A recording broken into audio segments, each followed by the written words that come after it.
සුබම සුබ දවසක් සියලුම දෙනාට.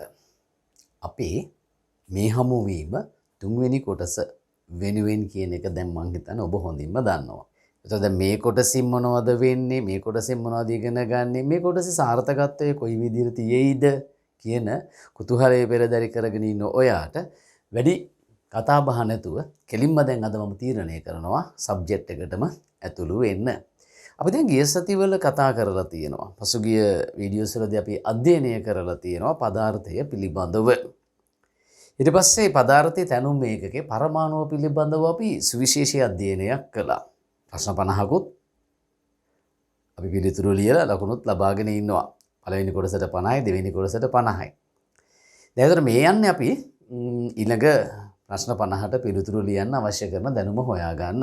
අද අපි කතා කරන්නේ පරමාණුක ව්‍යුහය පිළිබඳව සහ පරමාණුක හැසිරීම පිළිබඳව. තරමක් දුරට පරමාණුව කියන්නේ මොකක්ද? ඒකේ ව්‍යුහය කොයි වගේද කියන එක පිළිබඳව දැනුමක් ලබා ගත්තා තමයි. අද තමයි ටිකක් ගැඹුරින් අධ්‍යයනය කරන්න අපි කාලය වෙන් කරගන්නේ.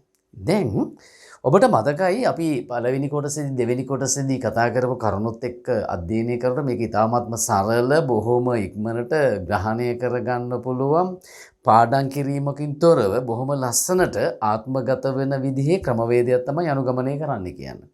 දැන් ඒකත් විදිමින් ඉන්නවා.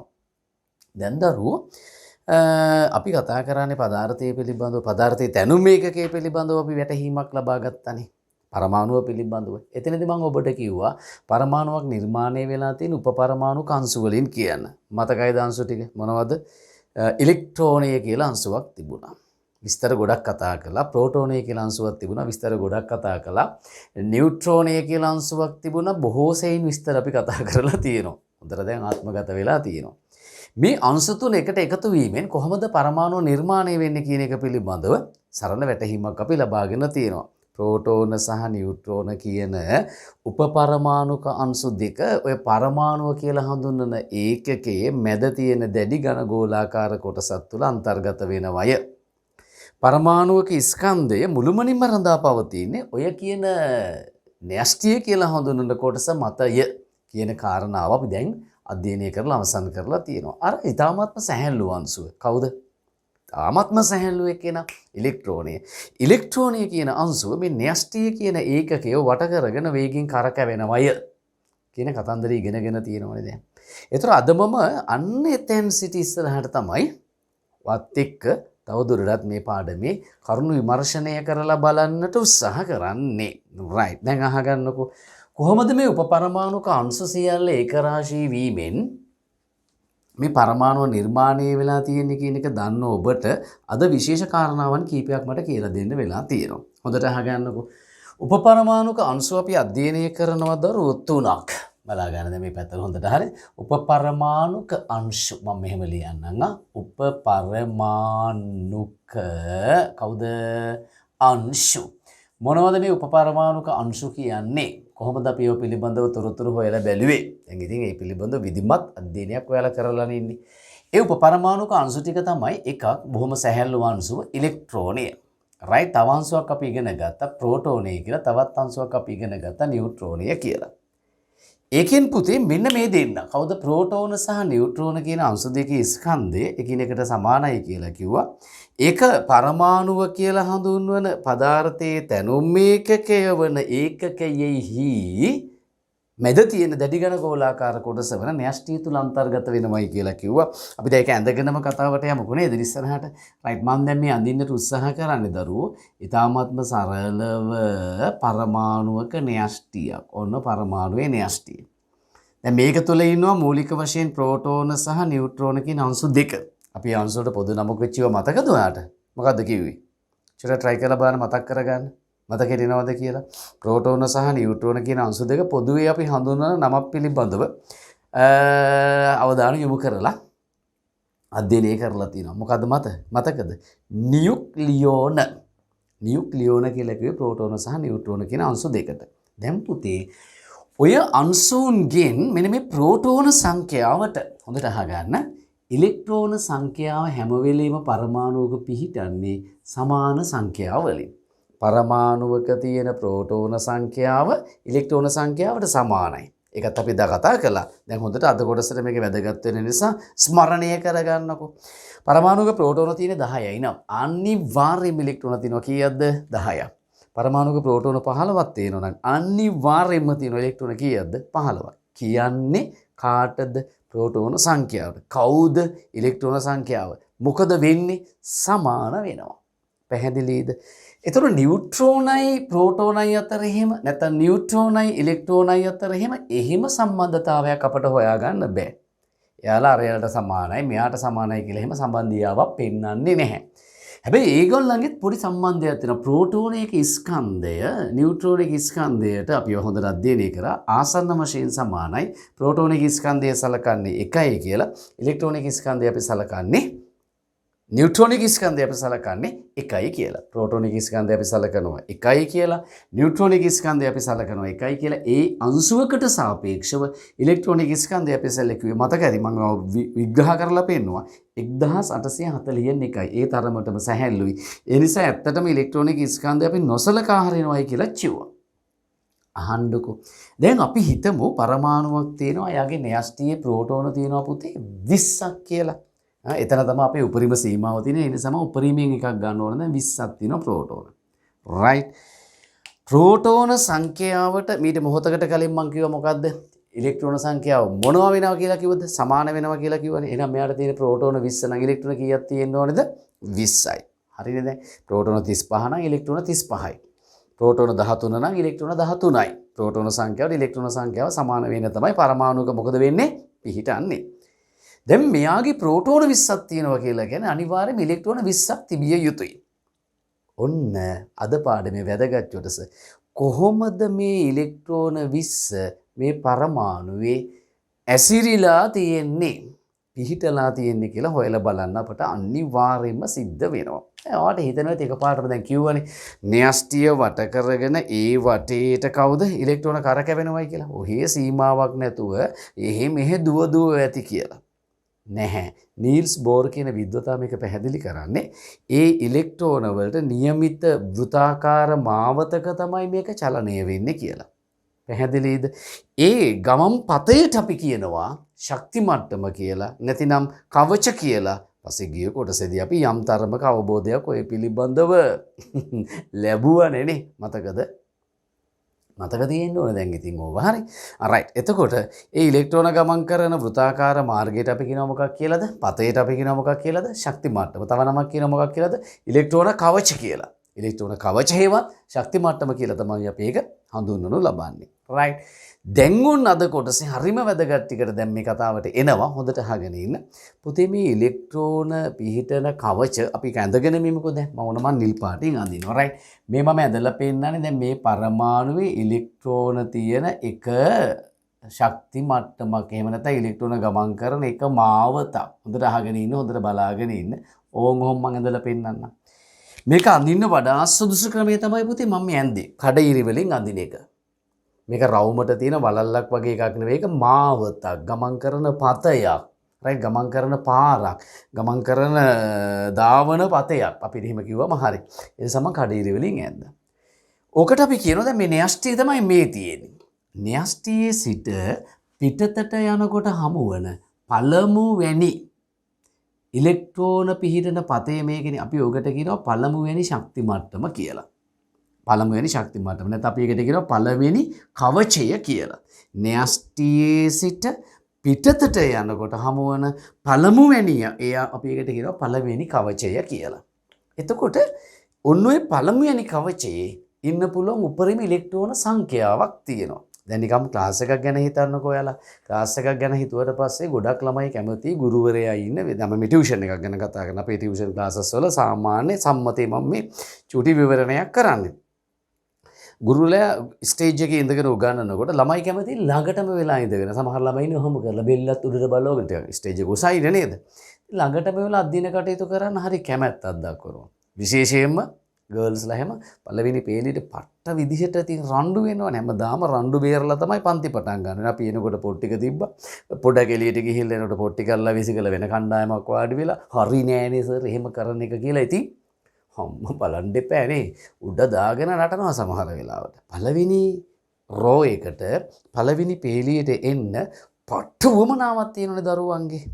හැබැයි පන්තියේ ඉන්න සියලුම ළමයිට පළවෙනි පේලියේ එන්න පුළුවන්ද? ඒක මාර කතාවක්නේ. නේ? එමේ ඉන්න බැහැනේ. පළවෙනි පේලියට ඉන්න පුළුවන් සීමාවක් තියෙනවා. ඒ සීමාව පිරුණාට පස්සේ ඒ ළමයිට සිද්ධ වෙනවා. ඉතිරි ළමයිට සිද්ධ වෙනවා දෙවෙනි පේලියකට යන්න. දෙවෙනි පේලියෙත් උපරිම සීමාවක් තියෙනවා. ඒ සම්පූර්ණ වූ තැන ඊළඟ ළමයිට සිද්ධ වෙනවා මොනව කරන්නද? පොට්ටි කරන් ගෙදර යන්නද? එහෙමත් කැමති නම් කරන්න පුළුවන්. තුන්වෙනි පේලියකට යන්න වෙනවනේ.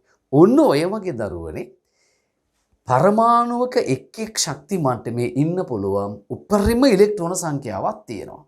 උපරිම ඉලෙක්ට්‍රෝන සංඛ්‍යාවක් තියෙනවා. දැන් න්‍යෂ්ටියේ සිට පිටතට යනකොට හමු වෙන පළවෙනි ශක්ති මට්ටමනේ මම මේ යන්නේ. ඕකේ ඉන්න පුළුවන් උපරිම ඉලෙක්ට්‍රෝන සංඛ්‍යාවක් තියෙනවා. අපි ඒව හොඳට දැනගෙන සිටිය යුතුයි.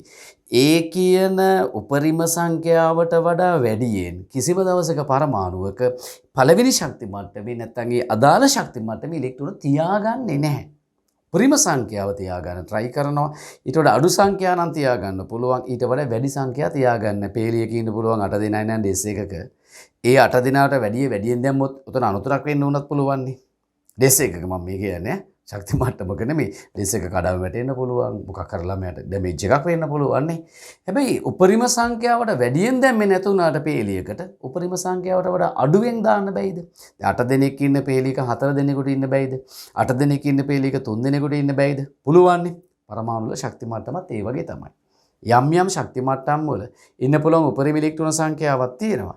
ඒ සංඛ්‍යාවට වඩා වැඩියෙන් ඒ ශක්ති මට්ටමේ ඉලෙක්ට්‍රෝන පිහිටව ගන්නෙ නැහැ. හැබැයි ඒ උපරිම සංඛ්‍යාවට වඩා අඩු සංඛ්‍යාවක් නම් පිහිටව ගන්න පුළුවන්. පැහැදිලිද? එතකොට පළවෙනි ශක්ති මට්ටමේ එන්න පුළුවන් උපරිම ඉලෙක්ට්‍රෝන සංඛ්‍යාව කීයද? මම ඒක මෙතන ඇදලා පෙන්නන්නද ඔයාලට. ඕම් බලා ගන්න දැන් ඈ. මම මේ දැන් ඔයාලට පෙන්නන්නේ පොඩි chart එකක පරමාණුක එක් ශක්ති මට්ටමේ ඉලෙක්ට්‍රෝන ඉන්න පුළුවන් සංඛ්‍යාවන්. කීයක් ඉන්න පුළුවන්ද උපරිම වශයෙන් අදාළ ශක්ති මට්ටමේ කියන එක. සාමාන්‍යයෙන් මම ශක්ති මට්ටම් 4ක් විතරක් ඇද ගන්නම්. ඒකට හේතුවක් තියෙනවා. ඔයාලට තව චුට්ටකින් හේතුව තේරෙයි. මම මෙහෙම ලියනවා දැන් ඕන බලා ගන්න. කෙටියෙන් ලියන්නම් කමක් නැහැ. මම මෙතන ලියනවා උපරිම හොඳට අහගෙන ඉන්න දැන් හොඳට තේරුම් ගන්න. ඊ සංඛ්‍යාව අපි ඉස්සෙල්ලාම උඩට ගමු ශක්ති මට්ටම කියලා නේද? යටට ගත්තත් යමන උඩයට මාරුනට කමක් නැහැ පුතේ. හරියට වැඩේ කෙරෙනවා නම් ඒකට මම ඕන පොඩ්ඩක් විතර මෙහෙම ගන්නම්කෝ. ශක්ති මට්ටම උඩට ගන්නවා. right යටට ගන්නවා උපරිම තිබිය හැකි කියලා ගත්තත් යමක් නැහැ. තිබිය හැකි උපරිම E කියන්නේ ඉලෙක්ට්‍රෝන සංඛ්‍යාව. තිබිය හැකි උපරිම ඉලෙක්ට්‍රෝන සංඛ්‍යාව. ඔන්න මම ලියුවා දැන්. බලාගන්න මොකද්ද මම මේ ලියලා තියෙන්නේ හොඳට අහගන්න. ශක්ති මට්ටම තිබිය හැකි උපරිම ඉලෙක්ට්‍රෝන සංඛ්‍යාව. ශක්ති මට්ටම උපරිම ඉලෙක්ට්‍රෝන සංඛ්‍යාව. දැන් ශක්ති මට්ටම නම් කරන්නේ මෙහෙමයි.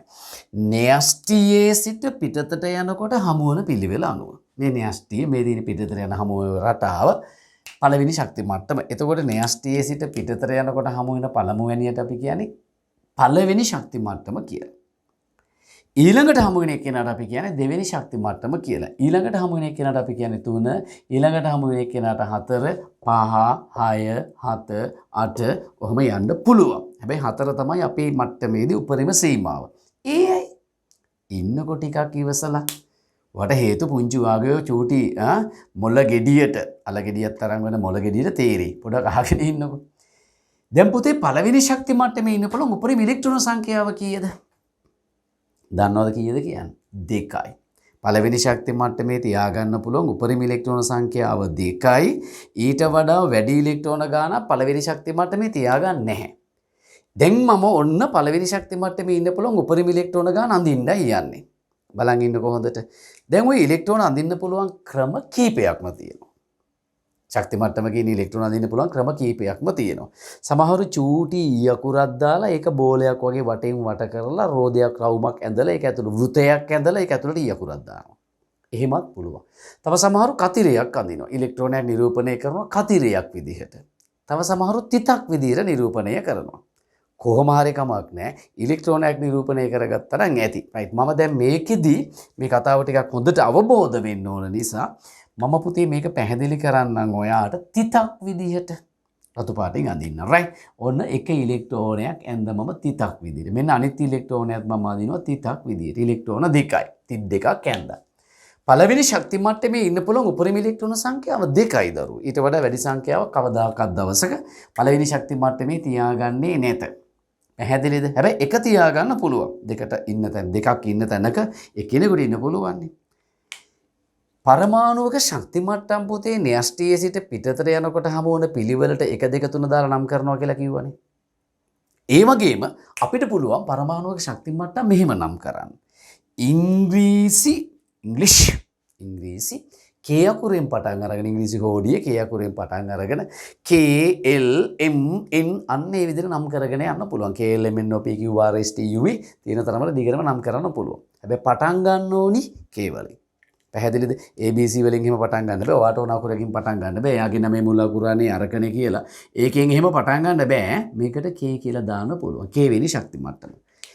ඒක දාගන්න තමයි මම මෙතන මේ චුට්ටක් මේ වමට බර කරලා ලියලා ඉඩ ඉතුරු කරගත්තේ. නම් එක හේවත් K වෙනි ශක්ති මට්ටමේ ඉන්න පුළුවන් උපරිම ඉලෙක්ට්‍රෝන සංඛ්‍යාව 2යි කියලා මතක තියාගන්න.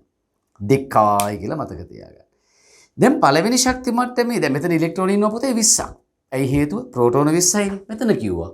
ප්‍රෝටෝන සංඛ්‍යාවට ඉලෙක්ට්‍රෝන සංඛ්‍යාව මොකද වෙන්නේ? සමානයි. එහෙනම් ප්‍රෝටෝන 20ක් නම් ඉලෙක්ට්‍රෝන 20ක් ඉන්නෝනේ. ඒ ඉලෙක්ට්‍රෝන 20න් දෙකක් ඔන්න දැන් පළවෙනි ශක්ති මට්ටමට ගිහිල්ලා ෆිල් වුණා. පදිංචි වුණා. තව ඉලෙක්ට්‍රෝන කීයක් ඉන්නවද? 18ක් ඉන්නෝනේ 20ක් ගිහින්. දෙකක් ගියපුවම 20න් තව 18ක් ඉන්නෝනේ. කො ඒ 18? ඒ 18 නම් පළවෙනි එකේ ඉන්න බෑ. එයාලා තව ශක්ති මට්ටමක ඊට පිටින් හදාගෙන ඒකට ෆිල් වෙනවා. ඒකට අන්තර්ගත වෙනවා. ප්‍රතිග්‍රහණය වෙනවා. ඔන්න මම දැන් දෙවෙනි ශක්ති මට්ටම අඳින්නයි යන්නේ බලන් ඉන්න. මේ ඇඳලා පෙන්නන්නේ දරුවනේ. දැන් මේ පරමාණුවට අයත් වෙන බලාගෙන හොදට දෙවෙනි ශක්ති මට්ටම මම කිව්ව කොහොමද අඳින්නේ? කඩ ඉරක් විදියට අඳින්න. ඒක තමයි හොඳම ක්‍රමය. සමහරු නම් ඉතින් කව කට්ට තියලා ඇද්දලා අරිනවා ලස්සනට වෘතයේ රවුමට. ඒකත් ඉතින් ඔයාලගේ මට්ටමේදී වැරදිම නැහැ. නමුත් ඉතින් මම නම් අනුමත කරන්නේ පොතේ කඩ ඉරක් විදියට අඳින්න කියලා තමයි. ඔය දෙවෙනි ශක්ති මට්ටම. අහන්නකෝ. දැන් දෙවෙනි ශක්ති මට්ටමේ ඉලෙක්ට්‍රෝනයකට කීයකට ඉන්න පුළුවන්ද? ඔතන පොඩි ගැටලුවක් තියෙනවා. සමහර පාසල් ගුරුවරුත් සමහර ටියුෂන් ගුරුවරුත් මේ ගැටලුවට මුහුණ දීලා තියෙනවා. සමහරු කරන පුංචි වරදක් නිසා. ඇතමුන් කියනවා මෙන්න මේක තමයි ඔය පරමාණු වල එක් එක් ශක්ති මට්ටමේ ඉලෙක්ට්‍රෝන වලට ඉන්න පුළුවන් උපරිම සීමාව කියලා. ඒක එක්තරා වැරදි ක්‍රමයකට ඒක පැහැදිලි කරනවා. තව සමහරු හරි ක්‍රමයට පැහැදිලි කරනවා. ඉතින් ළමයි අපි ළඟට ඒව අරගෙන ඇවිල්ලා ඉතින් අපිත් එක්කත් වාද කරනවා වෙලාවකට. ගැටලුව ලියාගෙන ඉවරයක් කරගන්නකො. පුතේ පරමාණුවක එක් එක් ශක්ති මට්ටමේ ඉලෙක්ට්‍රෝන ඉන්න විදිහ මෙන්න මේ ගණිතමය සම්බන්ධතාවයෙන් අපිට නිරූපණය කරන්න පුළුවන්. මොකද්ද? පරමාණුවක ඉන්න උපපරමාණුක අංශු එක් එක් ශක්ති මට්ටම තුල බලා ගන්න හොඳට අන්තර්ගත වෙන්නේ කොහොමද කියන එක මෙන්න මේ ගණිතමය සම්බන්ධතාවයෙන් ඔබට අවබෝධ කරගන්න පුළුවන්. මොකද්ද ගණිතමය සම්බන්ධතාවයක් කිව්වේ? සමීකරණයක් මම දෙන්නේ යන්නේ. මෙන්න මේක මතක තියාගන්න මොකද්ද දන්නවද? බලා ගන්න හොඳට. 2n වර්ගය.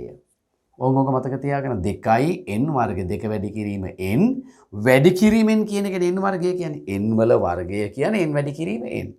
මොකද්ද ඔය n කියන්නේ? n කියලා කියන හොඳට අහගෙන ඉන්න ඕනේ ශක්ති මට්ටම් අංකය. ඔය n කියලා කියන්නේ ශක්ති මට්ටම් අංකය 1ද 2ද 3ද කියන එක. මම මේක මෙහෙම ලියන්නද මෙතන? ඔහොම මම ලියනවා. මේකේ n කියලා කියන්නේ වගේ පැටවුනේ ශක්ති මොකද අහගන්නකෝ මට්ටම් අංකය n කියලා කියන්නේ ශක්ති මට්ටම් අංකය. මෙන්න මේකෙන් අපිට එක් එක් ශක්ති මට්ටමේ ඉලෙක්ට්‍රෝන සංඛ්‍යාවන් හොයාගන්න පුළුවන්. බලමුද පළවෙනි එකේ හරිද ඔය කතාව කියලා. සම්බන්ධය මොකද්ද මට කියන්නකෝ. බලා ගන්න බෝඩ් එක දිහා. 2n වර්ගයනේ. පළවෙනි ශක්ති මට්ටමේ ඉලෙක්ට්‍රෝන කීයකට ඉන්න පුළුවන්ද? ඔන්න හොයනවා මම දැන් බලා ගන්න. 2 වැඩි කිරීම n බලා ගන්න. වැඩි කිරීම n කියලා කියන ශක්ති මට්ටමට දාන්න n දාන හරියන්නේ නැහැ. ශක්ති මට්ටම කීයද අපි කතා කරන්නේ? එකනේ. 2 වැඩි කිරීම 1 වැඩි කිරීම 1. ඇයි? n වල වර්ගයනේ. දෙවරක් 1 2යි. දෙවරක් 1 2යි. සමානයි පුතේ උත්තරේ 2යි. හරි නේද කතාව? පළවෙනි ශක්ති මට්ටමේ ඉලෙක්ට්‍රෝන දෙකකට ඉන්න පුළුවන්. හොඳයි දැන් පුංචි ඔයා ඉක්මනට හොයන්න මම හොයන්නේ ඉස්සෙල්ලා. රයිට් මට කලින් ඔයා හොයන්න. දෙවෙනි ශක්ති මට්ටමේ ඉන්න පුළුවන් උපරිම ඉලෙක්ට්‍රෝන සංඛ්‍යාව කීයද? හොයමු ටක් ගාලා හොයන්න. ගන්න මේසු ලින්ක් වල කෑලා සටස් කරලා ලියන්න. ලියලා බලන්න මොකද්ද වෙන්නේ කියලා. ඔන්න මං හදනවා ඒක ඈ. මේ බලා ගන්නකො. ඔන්න ඔහමයි මං ඒක හදන්නේ. මම රතු පැහැදිලි ලියන. බලන්න. ගනවා 2n වර්ගය. දැන් අපි ආදේශ කරනවා 2 වැඩි කිරීම n කියන්නේ දෙවෙනි ශක්ති මට්ටම. n කියන්නේ දෙවෙනි ශක්ති මට්ටම. 2 වැඩි කිරීම වර්ගයනේ. ආපහු 2. ඕම ඔහම එන්න ඕනේ. 2 වැඩි කිරීම 2යි මේ දෙපාරක් ලිව්වේ. මේ n වර්ගයනේ තියෙන්නේ පුතේ. ඒවා ගණිතයේ වැඩේ ඉතින් බලමු උත්තරේ එන්නේ කීයද කියලා. 2 වරක් 2 4යි. 4 වරක් 2 8යි. ඔන්න එහෙනම් දෙවෙනි ශක්ති මට්ටමේ ඉන්න පුළුවන් උපරිම ඉලෙක්ට්‍රෝන සංඛ්‍යාව කීයද? 8යි. හරිද? දෙවෙනි ශක්ති මට්ටමේ ඉන්න පුළුවන් උපරිම ඉලෙක්ට්‍රෝන සංඛ්‍යාව 8යි. දෙවෙනි ශක්ති මට්ටමට කියන තවත් නමක් තමයි පුතේ L වෙනි ශක්ති මට්ටම. ඒතර තුන්වෙනි එක මොකද්ද කියන්නකෝ? M වෙනි ශක්ති මට්ටම. හතරවෙනි එක මොකද්ද කියන්නකෝ? N වෙනි ශක්ති මට්ටම. KLMN ඒ විදිහට නම් කරනවායි කියලා කිව්වා. හරිනේ දැන් ඕවා. එළ වගේ තේරෙන්න ඕනේ. හරි? ඒකට තේරුම් ගන්න තියෙන්න ඕනේ. මම හිතන්නේ මෙන්න මේක නම් ඔයාලා ෆස්ට් ටයිම් ඔය අහන්නේ නේ. රයිට් දැන් තුන්වෙනි ශක්ති මට්ටමට අපි යමුද බලන්න. තුන්වෙනි ශක්ති මට්ටමේ ඉන්න පුළුවන් උපරිම ඉලෙක්ට්‍රෝන සංඛ්‍යාව කීයද? මේකෙම හොයා ගමුද? රයිට්. ඕම් බලනවා. හරි. මොකද්ද අපි ගන්න සම්බන්ධය කියන්නේ? 2n වර්ගය. n කියන්නේ ශක්ති මට්ටම් අංකයනේ. 2 වැඩි කිරීම n කියලා කියන්නේ පුතේ ශක්ති මට්ටම් අංකය 3යි. වැඩි කිරීම 3. මොකද 3 වර්ගය n වල වර්ගය. දැන් සුළු කරලා බලන්න.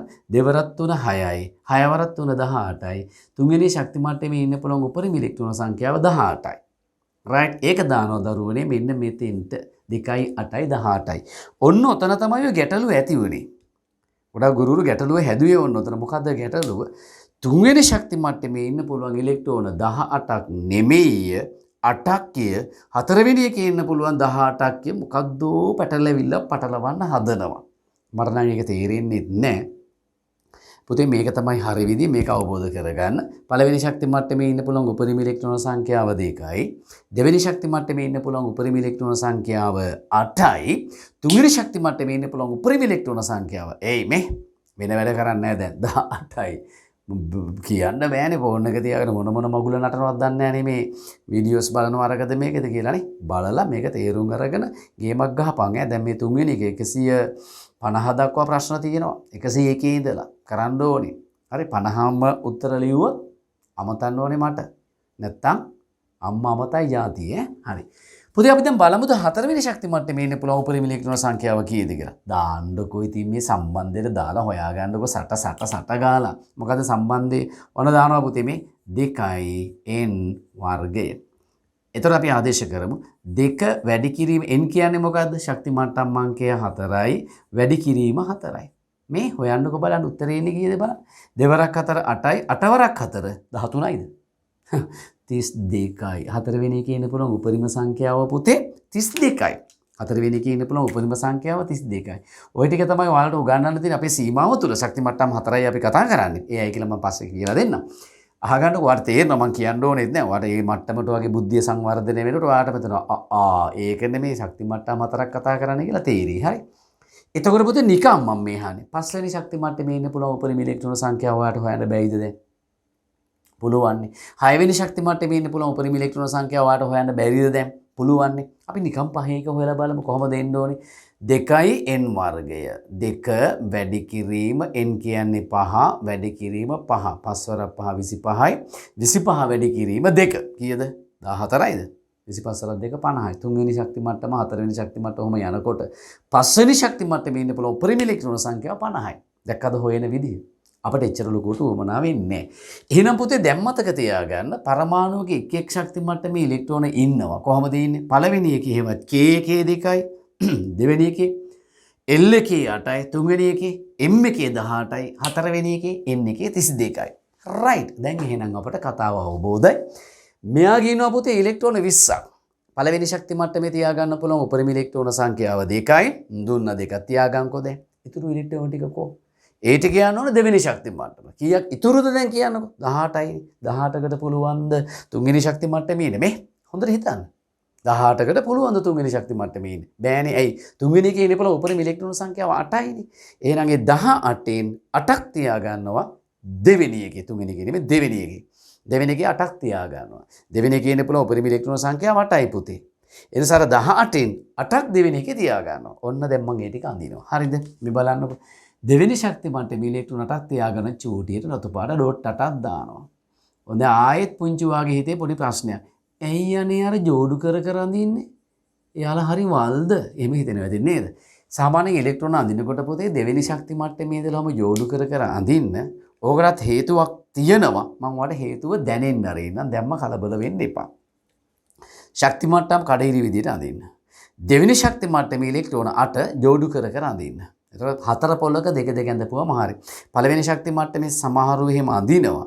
හැබැයි මම නම් අඳින්නේ ජෝඩු නොකර පළවෙනි ශක්ති මට්ටමේ. ඒකටත් හේතුවක් තියෙනවා මම කියන්න. අහන්නකෝ. ඊට පස්සේ පොතේ දැන් අන්න 10ක් ගියා. පළවෙනි එකට 2ක් ගියා. දෙවෙනි එකට 8ක් ගියා. තව ඉලෙක්ට්‍රෝන කීයක් ඉතුරුද කියන්නකෝ. ප්‍රෝටෝන 20යි, ඉලෙක්ට්‍රෝන 20යි. දැන් 10ක් ඇඳලා ඉවරයි. තව 10ක් ඉතුරුයිනේ. දැන් ඒ 10 දෙනාකෝ යනවා තුන්වෙනි ශක්ති මට්ටමට. තවත් ශක්ති මට්ටමක් පිටතින් හදාගෙන ඒකට යනවා. රයිට් අපි යන්නේ මොකද දැන් ඒක නේද? තුන්වෙනි ශක්ති මට්ටම දැන් මම මේ අඳින්නේ. ඔතන පොඩි ගැටලුවක් තියෙනවා. හොඳට බලන් ඉන්න ඕනේ නැත්තම් අවුලක් වෙනවා. නැත්තම් අවුලක් වෙනවා. අර කියන ඉලෙක්ට්‍රෝන 10ම තුන්වෙනි එකේ තියෙනවද? එහෙම නැතිනම් වෙනස් විදිහකට දෙයි ඉලෙක්ට්‍රෝන ටික තියෙන්නේ. ඔන්න ලොකු ඔබතෝ කෝටික ගැටලුවක්. නේද? අපි දැන් බලමු මේක කොහොමද වෙන්නේ කියලා. ඔන්න ඇඳ තුන්වෙනි ශක්ති මට්ටම. තුන්වෙනි ශක්ති මට්ටම ඇඳ. දැන් පුතේ තුන්වෙනි ශක්ති මට්ටමේ 18කට ඉන්න පුළුවන්. එහෙනම් ඉතින් අර 10ටම තොතන ඉන්න පුළුවන් නේ. පේලියක ළමයි 10 දෙනෙකුට ඉන්න පුළුවන් නම් ළමයි 6 දෙනෙකුට ඒ පේලිය වාඩි වෙන්න බැයිද? පුළුවන් නේ.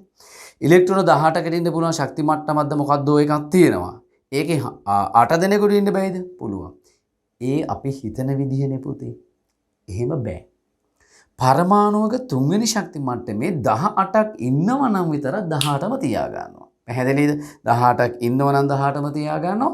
18ක් නැත්තම් කරන්නේ 8ක් තියාගෙන ඉතිරි ටික ඊළඟ ශක්ති මට්ටමට තල්ලු කරනවා. ඔන්න ඔය හේතුව නිසා තමයි ගොඩක් අපේ ආදරණීය ඇදුරුතුමන්ලා තුන්වෙනි ශක්ති මට්ටමේ ඉලෙක්ට්‍රෝන 8යි ඉන්නේ කියලා ඔය විදිහට තෙපර බාන්න හේතුව මම හිතන විදිහට.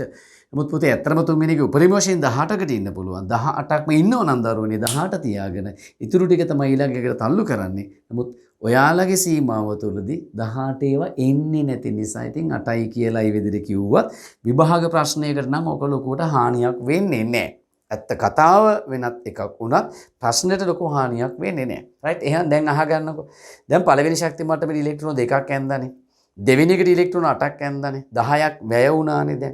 තව ඉතුරු වෙන ඉලෙක්ට්‍රෝන 10ක්. දැන් තුන්වෙනි එකේ ඉන්න පුළුවන් 18 වුණාට 18 තියාගන්න නැහැ ඉලුනේ. 8ක් තියාගෙන ඉතුරු දෙක ඊළඟට තල්ලු කරනවායි කියලා කියවනේ මම දැන් නේද? එහෙනම් පුතේ තුන්වෙනි එකේ ඉන්න උපරිම ඉලෙක්ට්‍රෝන සංඛ්‍යාව කීයද? 8යි. දැන් ඔන්න මම මේක අඳිනවා. ඔන්න තුන්වෙනි ශක්ති මට්ටමේ ඉලෙක්ට්‍රෝන 8ක් කියනවා අර වගේම ජෝඩු කරලා අඳිනවා. ජෝඩුවයි. දැන් බලන්න ඔක්කොම ගණන් කරලා ඉලෙක්ට්‍රෝන කීයක් ඇඳලා තියෙනවා? 2යි 4යි 6යි 8යි 10යි 12යි 14යි 16යි 18ක් ඇඳලා තියෙනවා. තව ඉලෙක්ට්‍රෝන කීයක් මේ පරමාණුවට තියෙන්න ඕනේද? 8යි. ඇයි එහෙම කියන්නේ? ප්‍රෝටෝන සංඛ්‍යාවට ඉලෙක්ට්‍රෝන සංඛ්‍යාව සමානයි. තව ඉලෙක්ට්‍රෝන දෙකක් අඩුයි. ඒ දෙක මොකද කරන්නේ?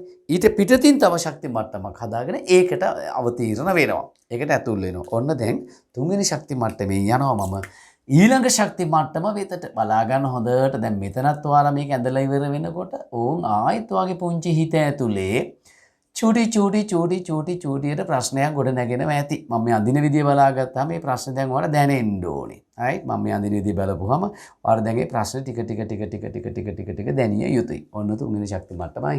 හතරවෙනි එකත් ඇඳා. දැන් හතරවෙනි එකට යනවා පුතේ ඉලෙක්ට්‍රෝන 2ක්. පැහැදිලිද? ඔන්න දැන් එක ඉලෙක්ට්‍රෝනයක් ඇඳ මෙන්න දැන් අනිත් ඉලෙක්ට්‍රෝනය ඇඳ ඔන්න ඉලෙක්ට්‍රෝන දෙකක් ඇඳ. දැන් මේ පරමාණු සම්පූර්ණයිද? ඔව්. බලන්න ඉලෙක්ට්‍රෝන කීයක් ඉන්නවද? 20යි. ප්‍රෝටෝන 20යි. ප්‍රෝටෝන සංඛ්‍යාවට ඉලෙක්ට්‍රෝන සංඛ්‍යාව හැම වෙලෙම පරමාණුක මොකද වෙන්නේ මේ? සමානයිනේ. එහෙනම් දැන් අංග සම්පූර්ණ පරමාණු නිරූපණය කරලා මම අවසන්නේ.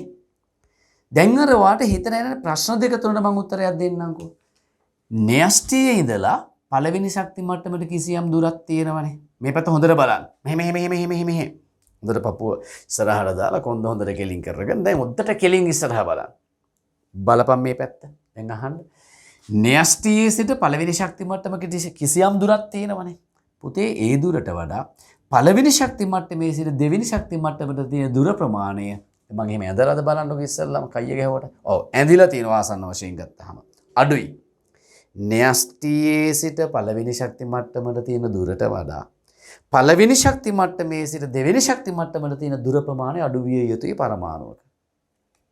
දෙවෙනි ශක්ති මට්ටමේ සිට තුන්වෙනි ශක්ති මට්ටමට තියෙන දුර ප්‍රමාණය පළවෙනි ශක්ති මට්ටමේ සිට දෙවෙනි ශක්ති මට්ටමට තියෙන දුර ප්‍රමාණයට වඩා අඩු විය යුතුයි.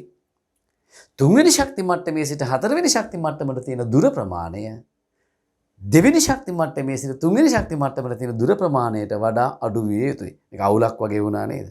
මම දන්නවා. සම්පූර්ණයෙන් අඤ්ඤ කොරස් දැන්. ඒ මගුලක් එපා බේම් මෙහෙම මතක තියාගන්නකො සරලව. පුතේ න්‍යෂ්ටියේ සිට එළියට යනකොට ශක්ති මට්ටම් අතර පරතරය අඩු වෙනවා. ඉවරයිනේ. න්‍යෂ්ටිය ළඟ තමයි වැඩිම පරතරය තියෙන්නේ. න්‍යෂ්ටියත් එක්ක ගත්තාම එන්න පරතරය අඩු වෙවි යනවා. දැන් එතකොට මේ මොකද්ද මට කියන්නකෝ? ඔන්න පුතේ දෙවෙනි ශක්ති මට්ටම. ඒකට අපි කියන්න පුළුවන් 2 හෙවත් L ශක්ති මට්ටම. මේ මොකද්ද මට කියන්නකෝ? ඒ තමයි තුන්වෙනි ශක්ති මට්ටම. 3 හෙවත් M වෙනි ශක්ති මට්ටම. මේ මොකද්ද මට කියන්නකෝ? හතරවෙනි ශක්ති මට්ටම 4 හෙවත් N වෙනි ශක්ති මට්ටම කොහොමයි තියෙන්නේ. ශක්ති මට්ටම් අතර පරතරය අඩු වෙනවා. මේකත් නිකන් ඔලුවට දාගන්න. හැබැයි පුතේ ශක්ති මට්ටම් අතර පරතරය අඩු වුණාට එහාට යන ශක්ති මට්ටම් වල ශක්තිය වැඩි වෙනවා. ඉතින් අපිට ලොකුවට අපේ සීමාව තුළදී අපි අධ්‍යයනය කළ යුතු වෙන්නේ නැහැ. ඔන්න පුතේ දැන් මම පරමාණුවක් නිරූපණය කරලා පෙන්නනවා. පැහැදිලිද? එතකොට මම දැන් ආපහු පොඩ්ඩක් අතීතෙට ගිහිල්ලා මතක් කරලා දෙන්නම්. පරමාණුවක් නිර්මාණය වෙන උපපරමාණුක අංශු වලින් උපපරමාණුක අංශු තුනක් පිළිබඳව අපි අධ්‍යයනය කරනවා. ඉලෙක්ට්‍රෝන, ප්‍රෝටෝන සහ නියුට්‍රෝන. ඒ උපපරමාණුක අංශු පරමාණුක පිහිටන රටාව අපි ඒකට කියනවා පරමාණුක ව්‍යුහය. ඒක තමයි දැන් මේ අධ්‍යයනය කරන්න පටන් අරන් තියෙන්නේ පරමාණුක ව්‍යුහය.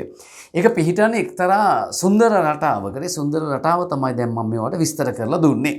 පරමාණුක පළවෙනි ශක්ති මට්ටම, දෙවෙනි ශක්ති මට්ටම, තුන්වෙනි ශක්ති මට්ටම ආදී වශයෙන් අපිට ශක්ති මට්ටම් ටික හඳුන්වන්න පුළුවන්. අපි මේ ශක්ති මට්ටම් නම් කරන්නේ න්‍යෂ්ටියේ සිට පිටතට යනකොට පිළිවෙල. හමු වෙන පිළිවෙල අනුව. හරියට ක්ලාස් එකක වගේමයි. ගුරුවරයා ඉන්න වේදිකාවේ ඉඳලා ඉදිරියට යනකොට ගුරුවරයාට අභිමුවෙහි ළඟම තියෙන කෙනේ පළවෙනි පේලිය. ඊළඟ කෙනේ දෙවෙනි එක. ඔක අරපට අනිත් පැත්තට කියන්න පුළුවන්. පන්ති පිටිපස්සෙම පේලිය තමයි පළවෙනි එක කියලා. නම් කරන්න පුළුවන් ඕන්න. අංකත් ගහන්න පුළුවන් ඕන්න. එහෙම කෙරෙන්නේ නැහැ නේ. න්‍යෂ්ටියේ සිට පිටතට යනකොට හමු වෙන පිළිවෙල අනුව තමයි ශක්ති මට්ටම් නම් කරන්නේ. ඒ ශක්ති මට්ටමේ ඉන්න පුළුවන් උපරිම ඉලෙක්ට්‍රෝන සංඛ්‍යාවක් තියෙනවා. 1 2යි 2 8යි 3 18යි 4 32යි රටාව කොට නගා ගන්න විදිහ ඔයාලට වැදගත් වෙයි කියලා හිතුන නිසා මම කියලා දුන්නා. මේවා විභාගයට අහන්නේ මේවා ඔයාලගේ සිලබස් එකේ විස්තර කරලා දෙන්නෙත් නැහැ. පැටලිලි සහගත දැන් निराකරණය කර ගැනීම පිණිස මම ඔයාලට ඉදිරිපත් කළා ඕන. හරිනේ. මේක ටිකක් විශේෂී වැඩසටහනක් නේ. අඩුවක් තියන්න හොඳ නෑනේ. ඔන්න කියලා දුන්නා දැන් හරි. එහෙනම් පුතේ මෙන්න මේ විදිහට පරමාණුක එක් එක් ශක්ති මට්ටමේ ඉලෙක්ට්‍රෝන පිහිටන රටාව අපිට නිරූපණය කරන්න පුළුවන්. මේ මේකට නමක් දෙනවා පුතේ. ඕකට කියන නම තමයි ඉලෙක්ට්‍රෝන කන්ෆිගරේෂන් එක. ඉලෙක්ට්‍රෝන වින්‍යාසය. ඉලෙක්ට්‍රෝන වින්‍යාසය. අර කුණු හරප මතක තියාගන්න ගලන්න එපා. මේකට අපි කියනවා ඉලෙක්ට්‍රෝන වින්‍යාසය කියලා. ඕකත් අපට පුළුවන් ඉදිරිපත් කරන්න ක්‍රම දෙකකට. මේ විදිහට පුතේ ඕනි නම් පරමාණුක ව්‍යුහය ඇඳලා අපිට ඉලෙක්ට්‍රෝන වින්‍යාසය ඉදිරිපත් කරන්න පුළුවන්. කලාතුරකින් විභාගවල ටර්ම් ටෙස්ට් වලදී වගේ එහෙම අහලා තියෙනවා. පරමාණුක ව්‍යුහය අඳින්න කියලා. උතර මෙහෙමයි අඳින්න වෙන්නේ ඔයාලට. එතෙන්දී ඔයාලා අවධානය ලක් කරගත්තොත් හොඳයි. කඩේරි වලින් අඳින්න එක පරතර අඩු වෙන එක. හැබැයි එහෙම නොවුනත් ලකුණු නම් දෙනව දරුවෝ. ඉතින් ඔක චිත්‍රපන්තියක් නෙමෙයිනේ නේ. චිත්‍රපන්තියක් නෙවෙයි. ඉතින් සාමාන්‍යයෙන් අදහස ඉදිරිපත් වුණොත් ලකුණු දෙනවා. රයිට් අහගන්න මේ පැත්ත බලන්නකෝ. එතකොට මෙහෙම ඇඳලා ඉදිරිපත් කරනවා නම් අපි ඒකට කියනවා පුතේ පරමාණුක ව්‍යුහය ඇඳීම කියලා. හරි? පරමාණුක ව්‍යුහය නැත්නම් ඉලෙක්ට්‍රෝන වින්‍යාසය ඇඳීම කියලාත් අපිට කියන්න පුළුවන්.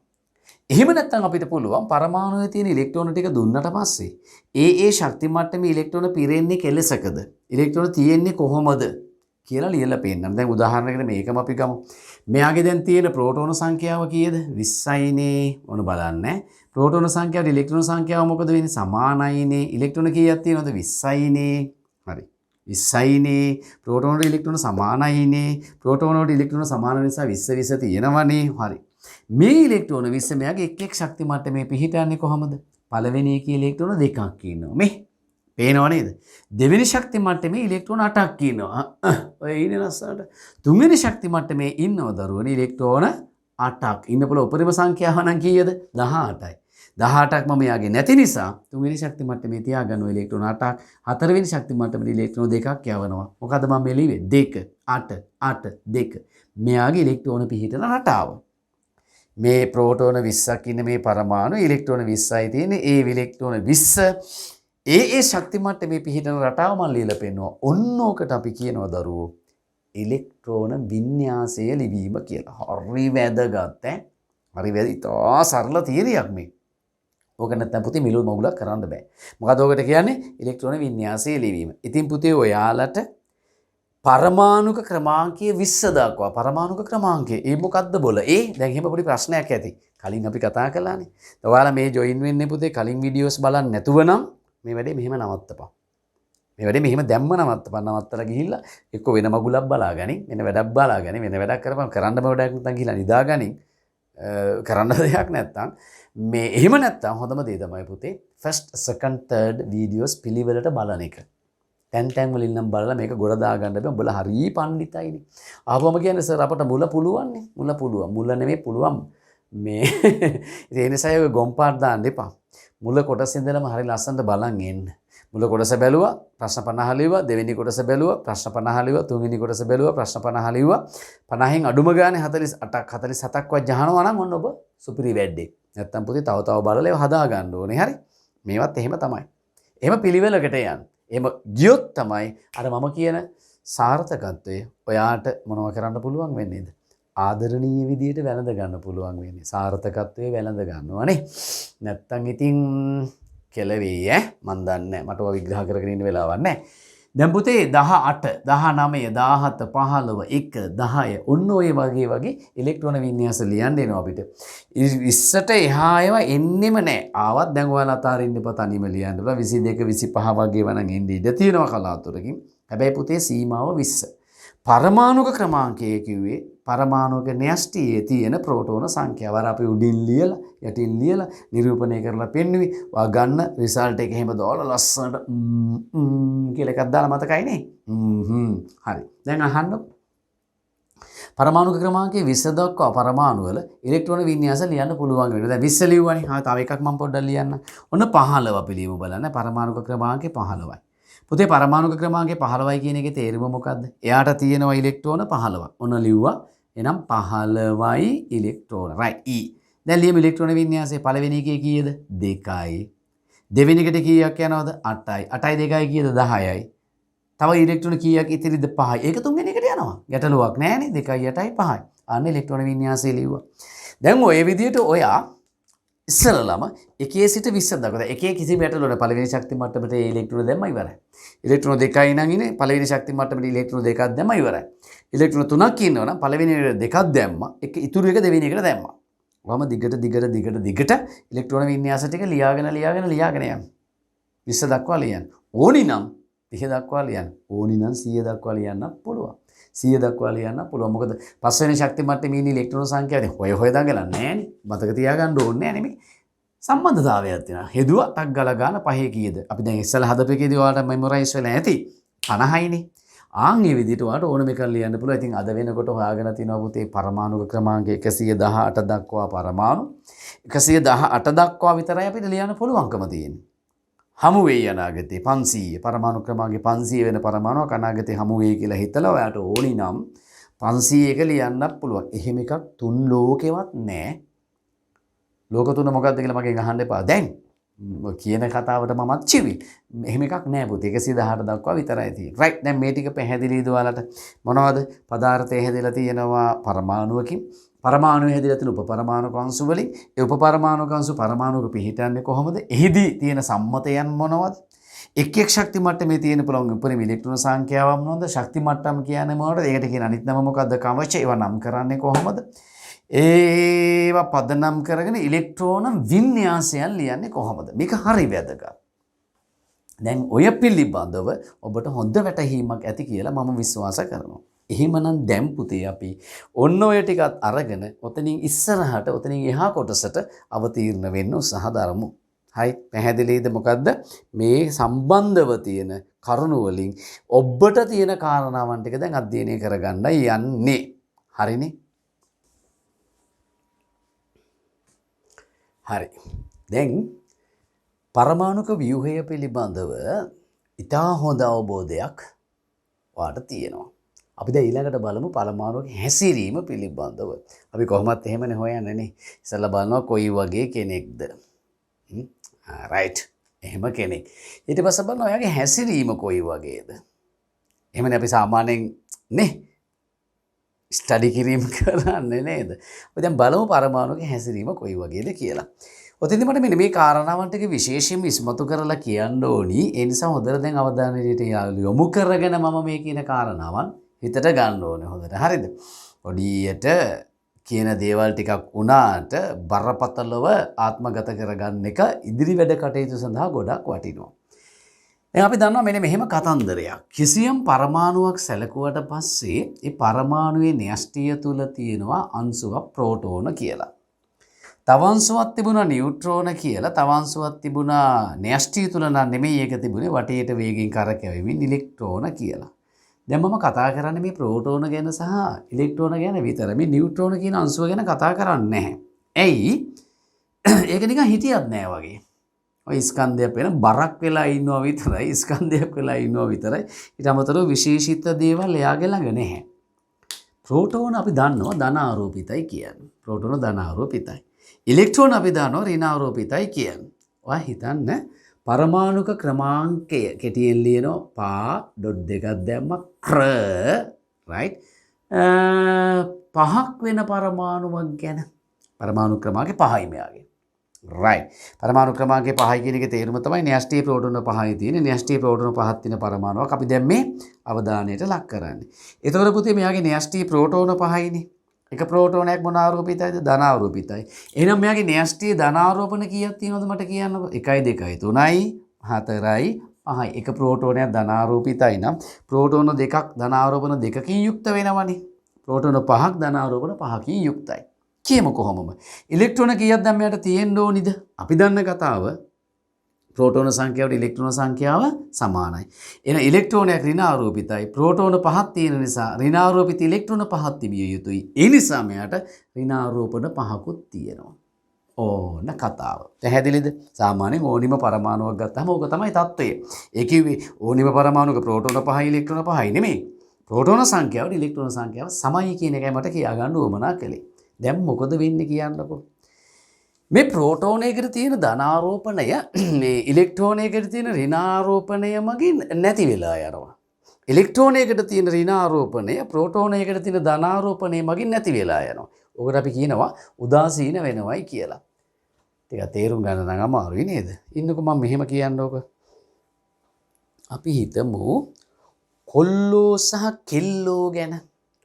දැන් ඔයාලගේ වයසේ කොල්ලෙක් ගත්තාම ඌට ඉතින් හරි විසේනේ. කොල්ලට තියෙනවා විසේ. දඟලනවා, නටනවා, ටීචර්ලගෙන් බැනුම් ගන්නවා, ඩෙස් පුටු පෙරලනවා. ඉතින් මාර විසයක් තියෙන්නේ. දාංගලේ වැඩි. ඔය වයසේ කෙල්ලන්ටත් එහෙම එකක් තියෙනවා. මොකද කෙල්ලන්ට තියෙන්නේ? තෙලේ. අප්පා නැටිල්ල බලන්න එපා නේද? උඩ පයින්නවා එක දෙක කරනවා ඉතින්. අපිත් ඉතින් ඉස්කෝලේ ගියානේ පුතේ කාලේ. ඔය කියන හැම දෙයක්ම අඩු වැඩි වශයෙන් අපිටත් තිබුණා. ඒකම ගාලයක් අපි ජත කළා. අඩු කෙසේ වෙතත් වැඩිද මන් දන්නේ. හරි. ඒක අපි අමතක කරලා නෙමෙයි ඉතින් මේ ඉන්නේ. දැන් පුතේ කෙල්ලන්ට තියෙනවා තෙලේ, කොල්ලන්ට තියෙනවා විසේ කියලා කියන්නකෝ.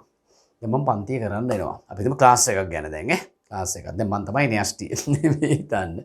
දැන් ක්ලාස් එක කරන්න මං ආවට පස්සේ කොල්ලෝ ටික වෙනම පිස්සු කෙලිනවා. කෙල්ලෝ ටික වෙනම පිස්සු කෙලිනවා. ඇයි මේ? කොල්ලන්ට විසේ. ඇයි මේ? කෙල්ලන්ට තෙලේ.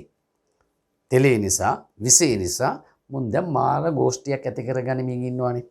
දැන් මං කල්පනා කරනවා පන්තිය කරනවද? දමල ගහලා යනවද? ඕන මගුලක් කරගනින් කියලා. ගොඩක් වෙලාවට ඒ වගේ දැඩි තීරණයක් ගන්නවනේ.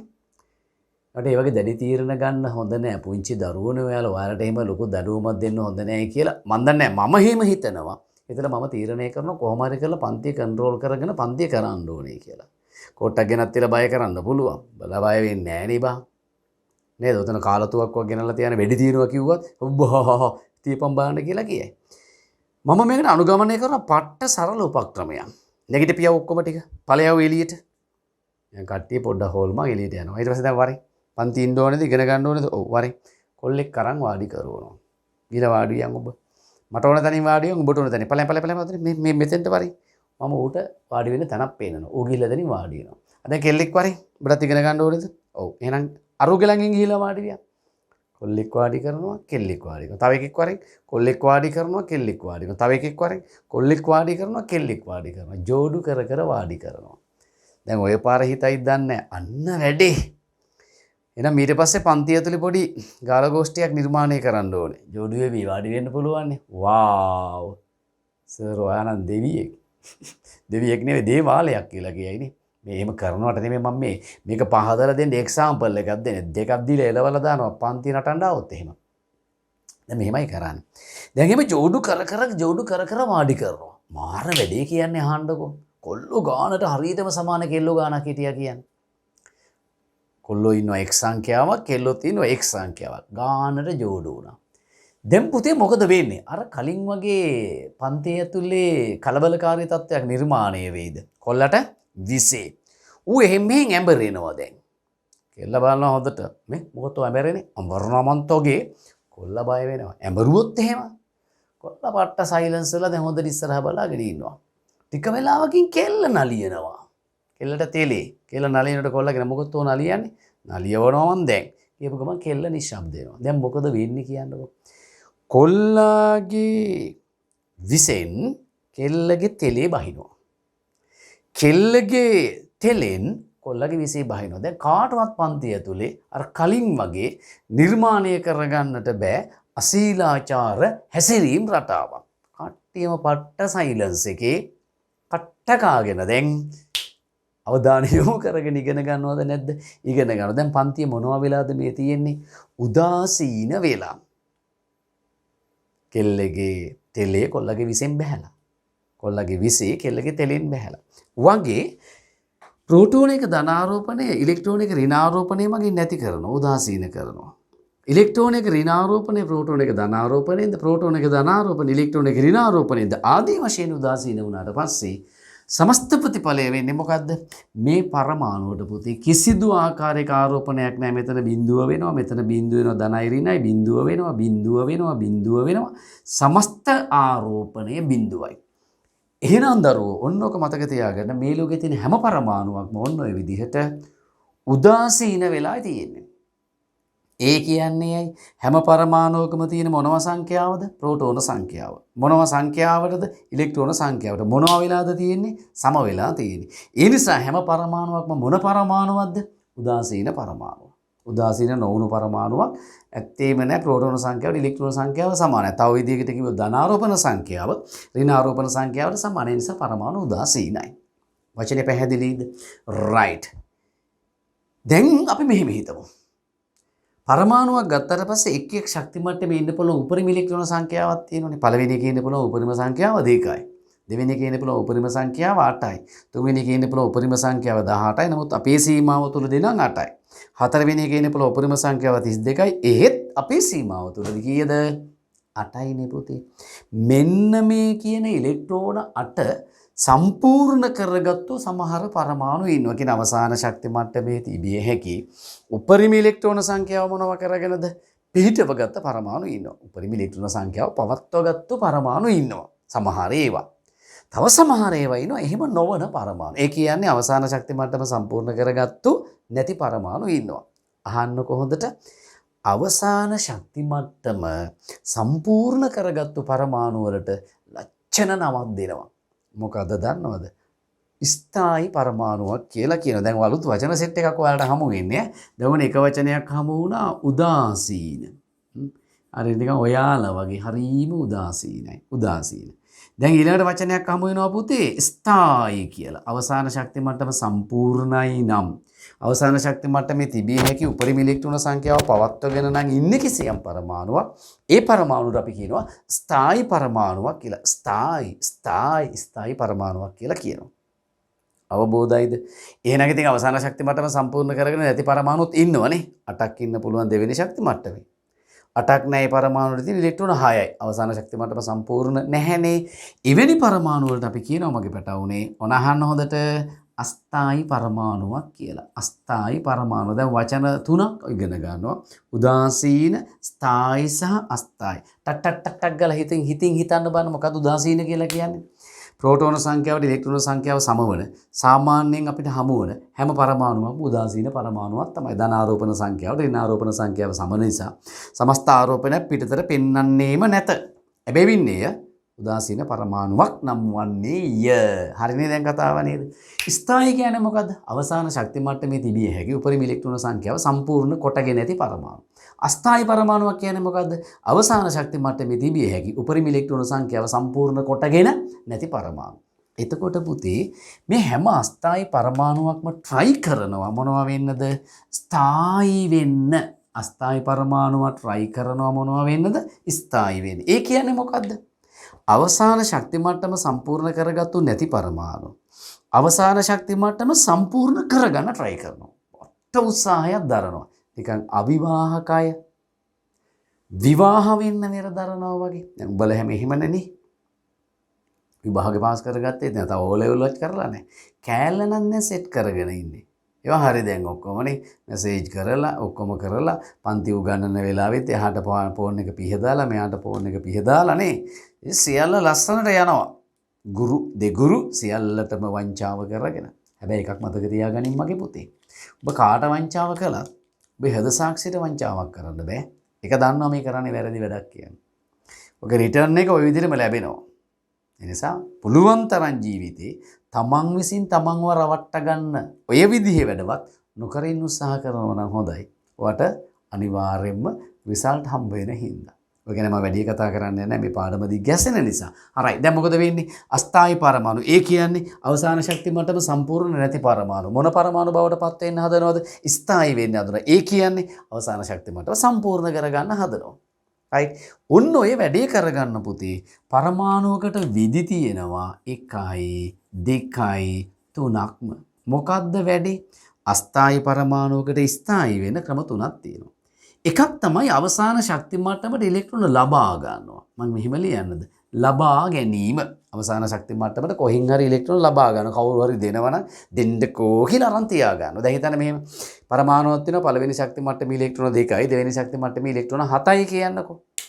දැන් යාගේ දෙවෙනි ශක්ති මට්ටම 8 කරගන්න ඕනිනේ. ඔකට තව නමක් කියනවා පුතේ අස්ථායි අවස්ථාවේ නිස්ථායි අවස්ථාවට පත්වීමට අෂ්ටකය සම්පූර්ණ කර ගැනීම කියලා. අෂ්ටකය කියන්නේ 8.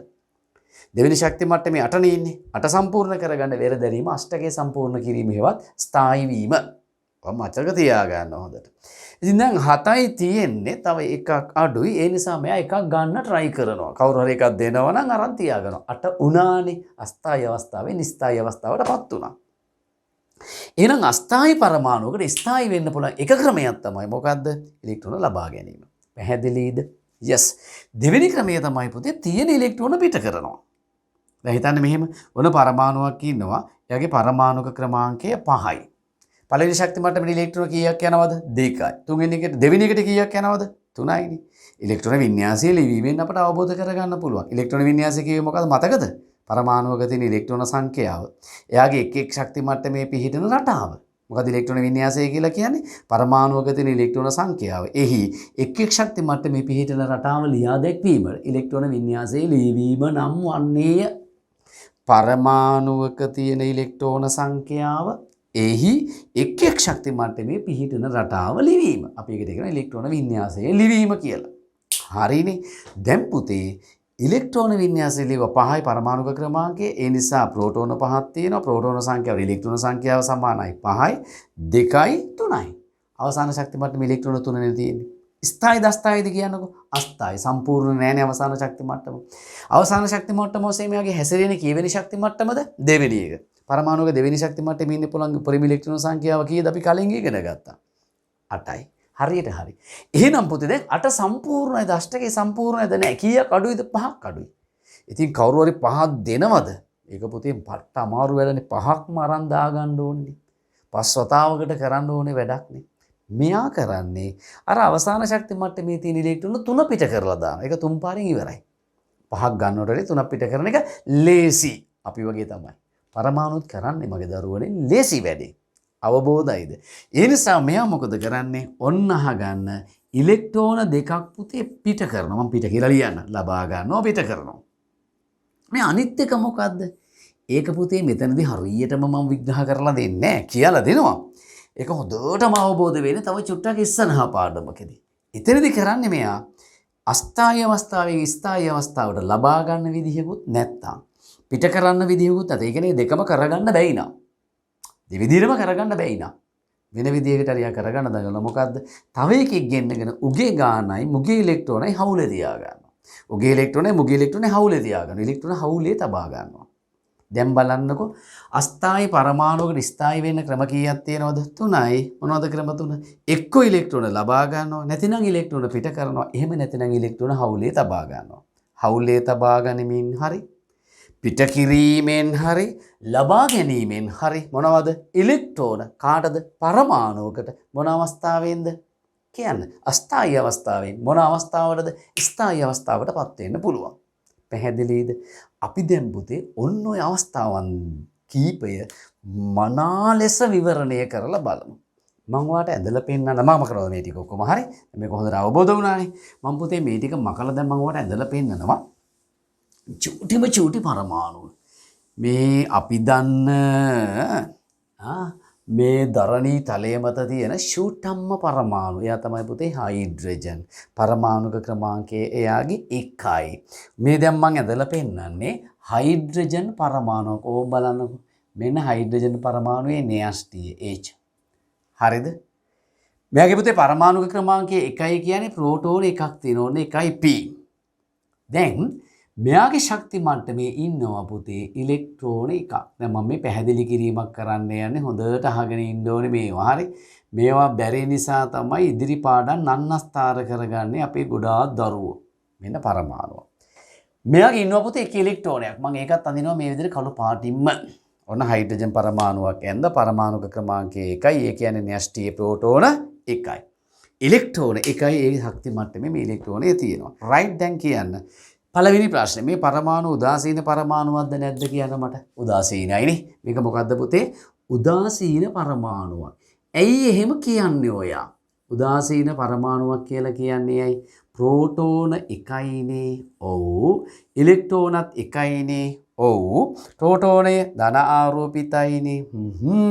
ඉලෙක්ට්‍රෝනය ඍණ ආරෝපිතයිනේ. දැන් අර ධන එක මගේ ඍණ එක මොකද කරන්නේ? නැති කරනවා. මතක් කරා විසෙන් තෙලේ තෙලින් විසී බැස්සා.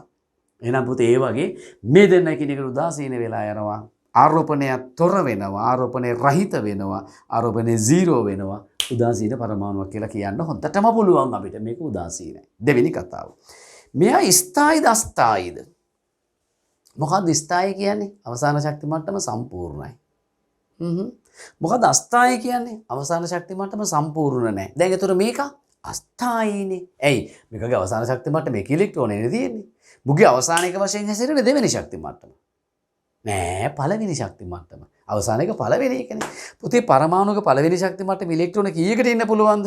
2යි. එහෙනම් මුගේ ඉලෙක්ට්‍රෝන දෙක සම්පූර්ණ නෑ කියන්නේ මේක අස්ථායි පරමාණුවක්. පැහැදිලි නේද? අස්ථායි පරමාණුවක්. එහෙම කෙනා දකින්නකොට මනා විවරණයක් කිරීමේ හැකියාව දැන් මගේ පුංචි පැටවුන්ට තියෙන්න ඕනේ. පැහැදිලිද?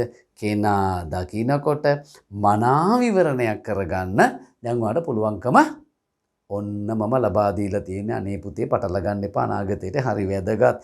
මුළු අනාගතේම නම් පචන් වෙලා යනවා. කෙනා දකින්නකොට මනා ලෙස විවරණය කරගන්න බැරි වුණොත්. හරිද? රයිට් එක ගන්න. පුතේ පරමාණු ක්‍රමාංකය 1යි.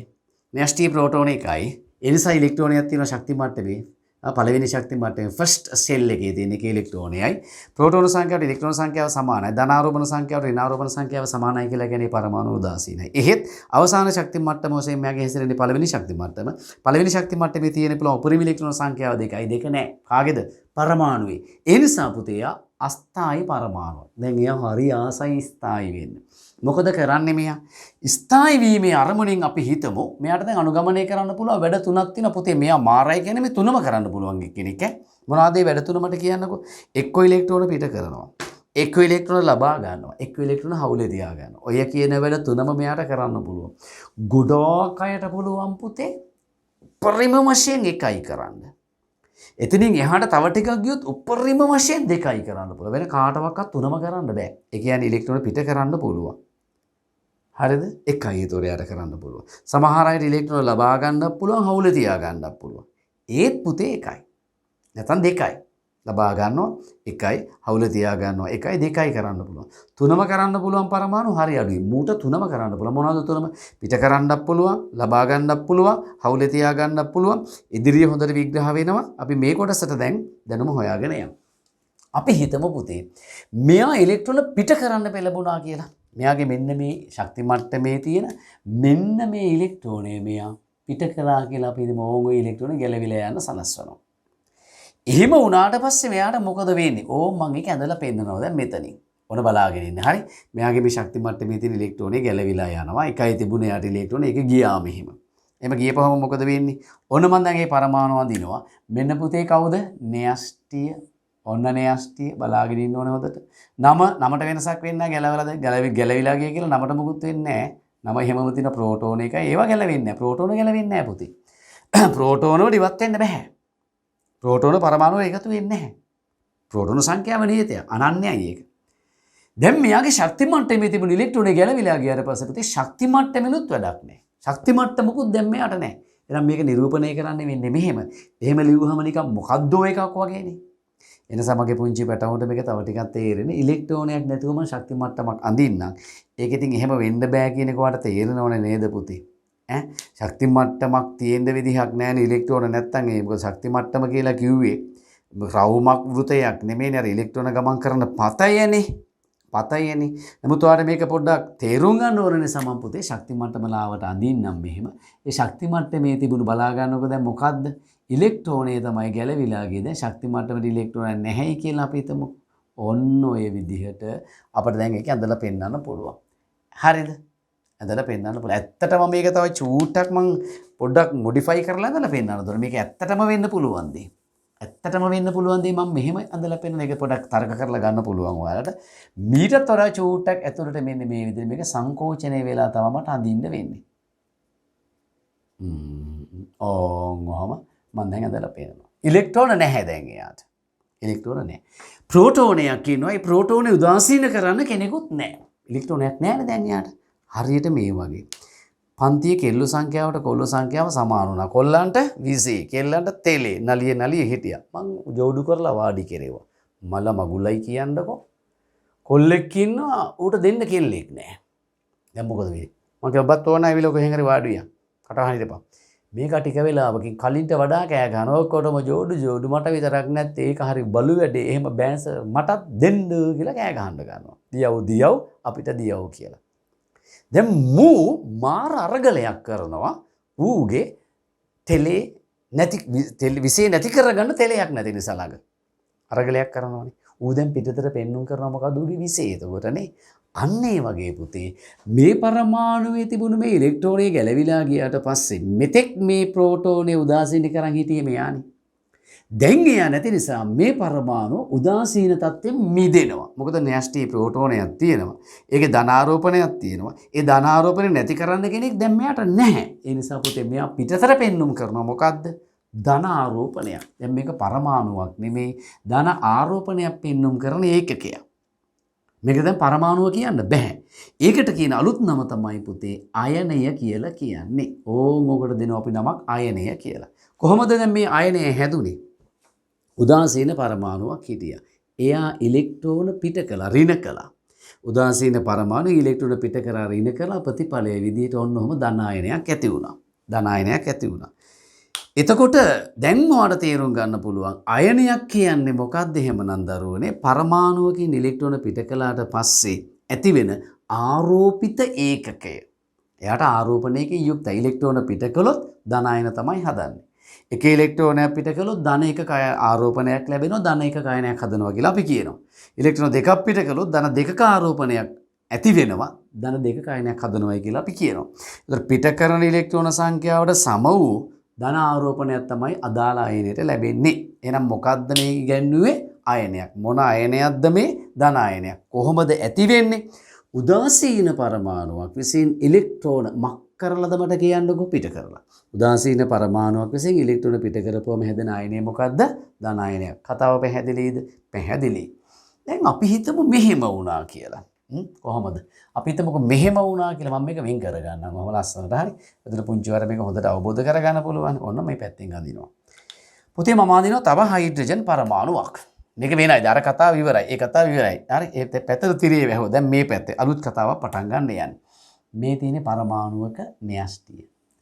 එයාගේ නමත් හයිඩ්‍රජන්ම තමයි. මම මේකට ගන්නේ හයිඩ්‍රජන් න්‍යෂ්ටිය ප්‍රෝටෝන එකක් ඉන්නවා. මේ තියෙන්නේ පුතේ එයාගේ මොකද්ද? ශක්ති මට්ටම. ඒකේ පුතේ එකම එක ඉලෙක්ට්‍රෝනයක් ඉන්නවා මෙන්න මේ විදිහට. හරිනේ? හයිඩ්‍රජන් පරමාණුවේ පරමාණුක ක්‍රමාංකය 1යි. ඒ නිසා න්‍යෂ්ටිය ප්‍රෝටෝන 1යි ඉලෙක්ට්‍රෝනත් 1යි. අඩඩා මට කියන ටක් ගාලා.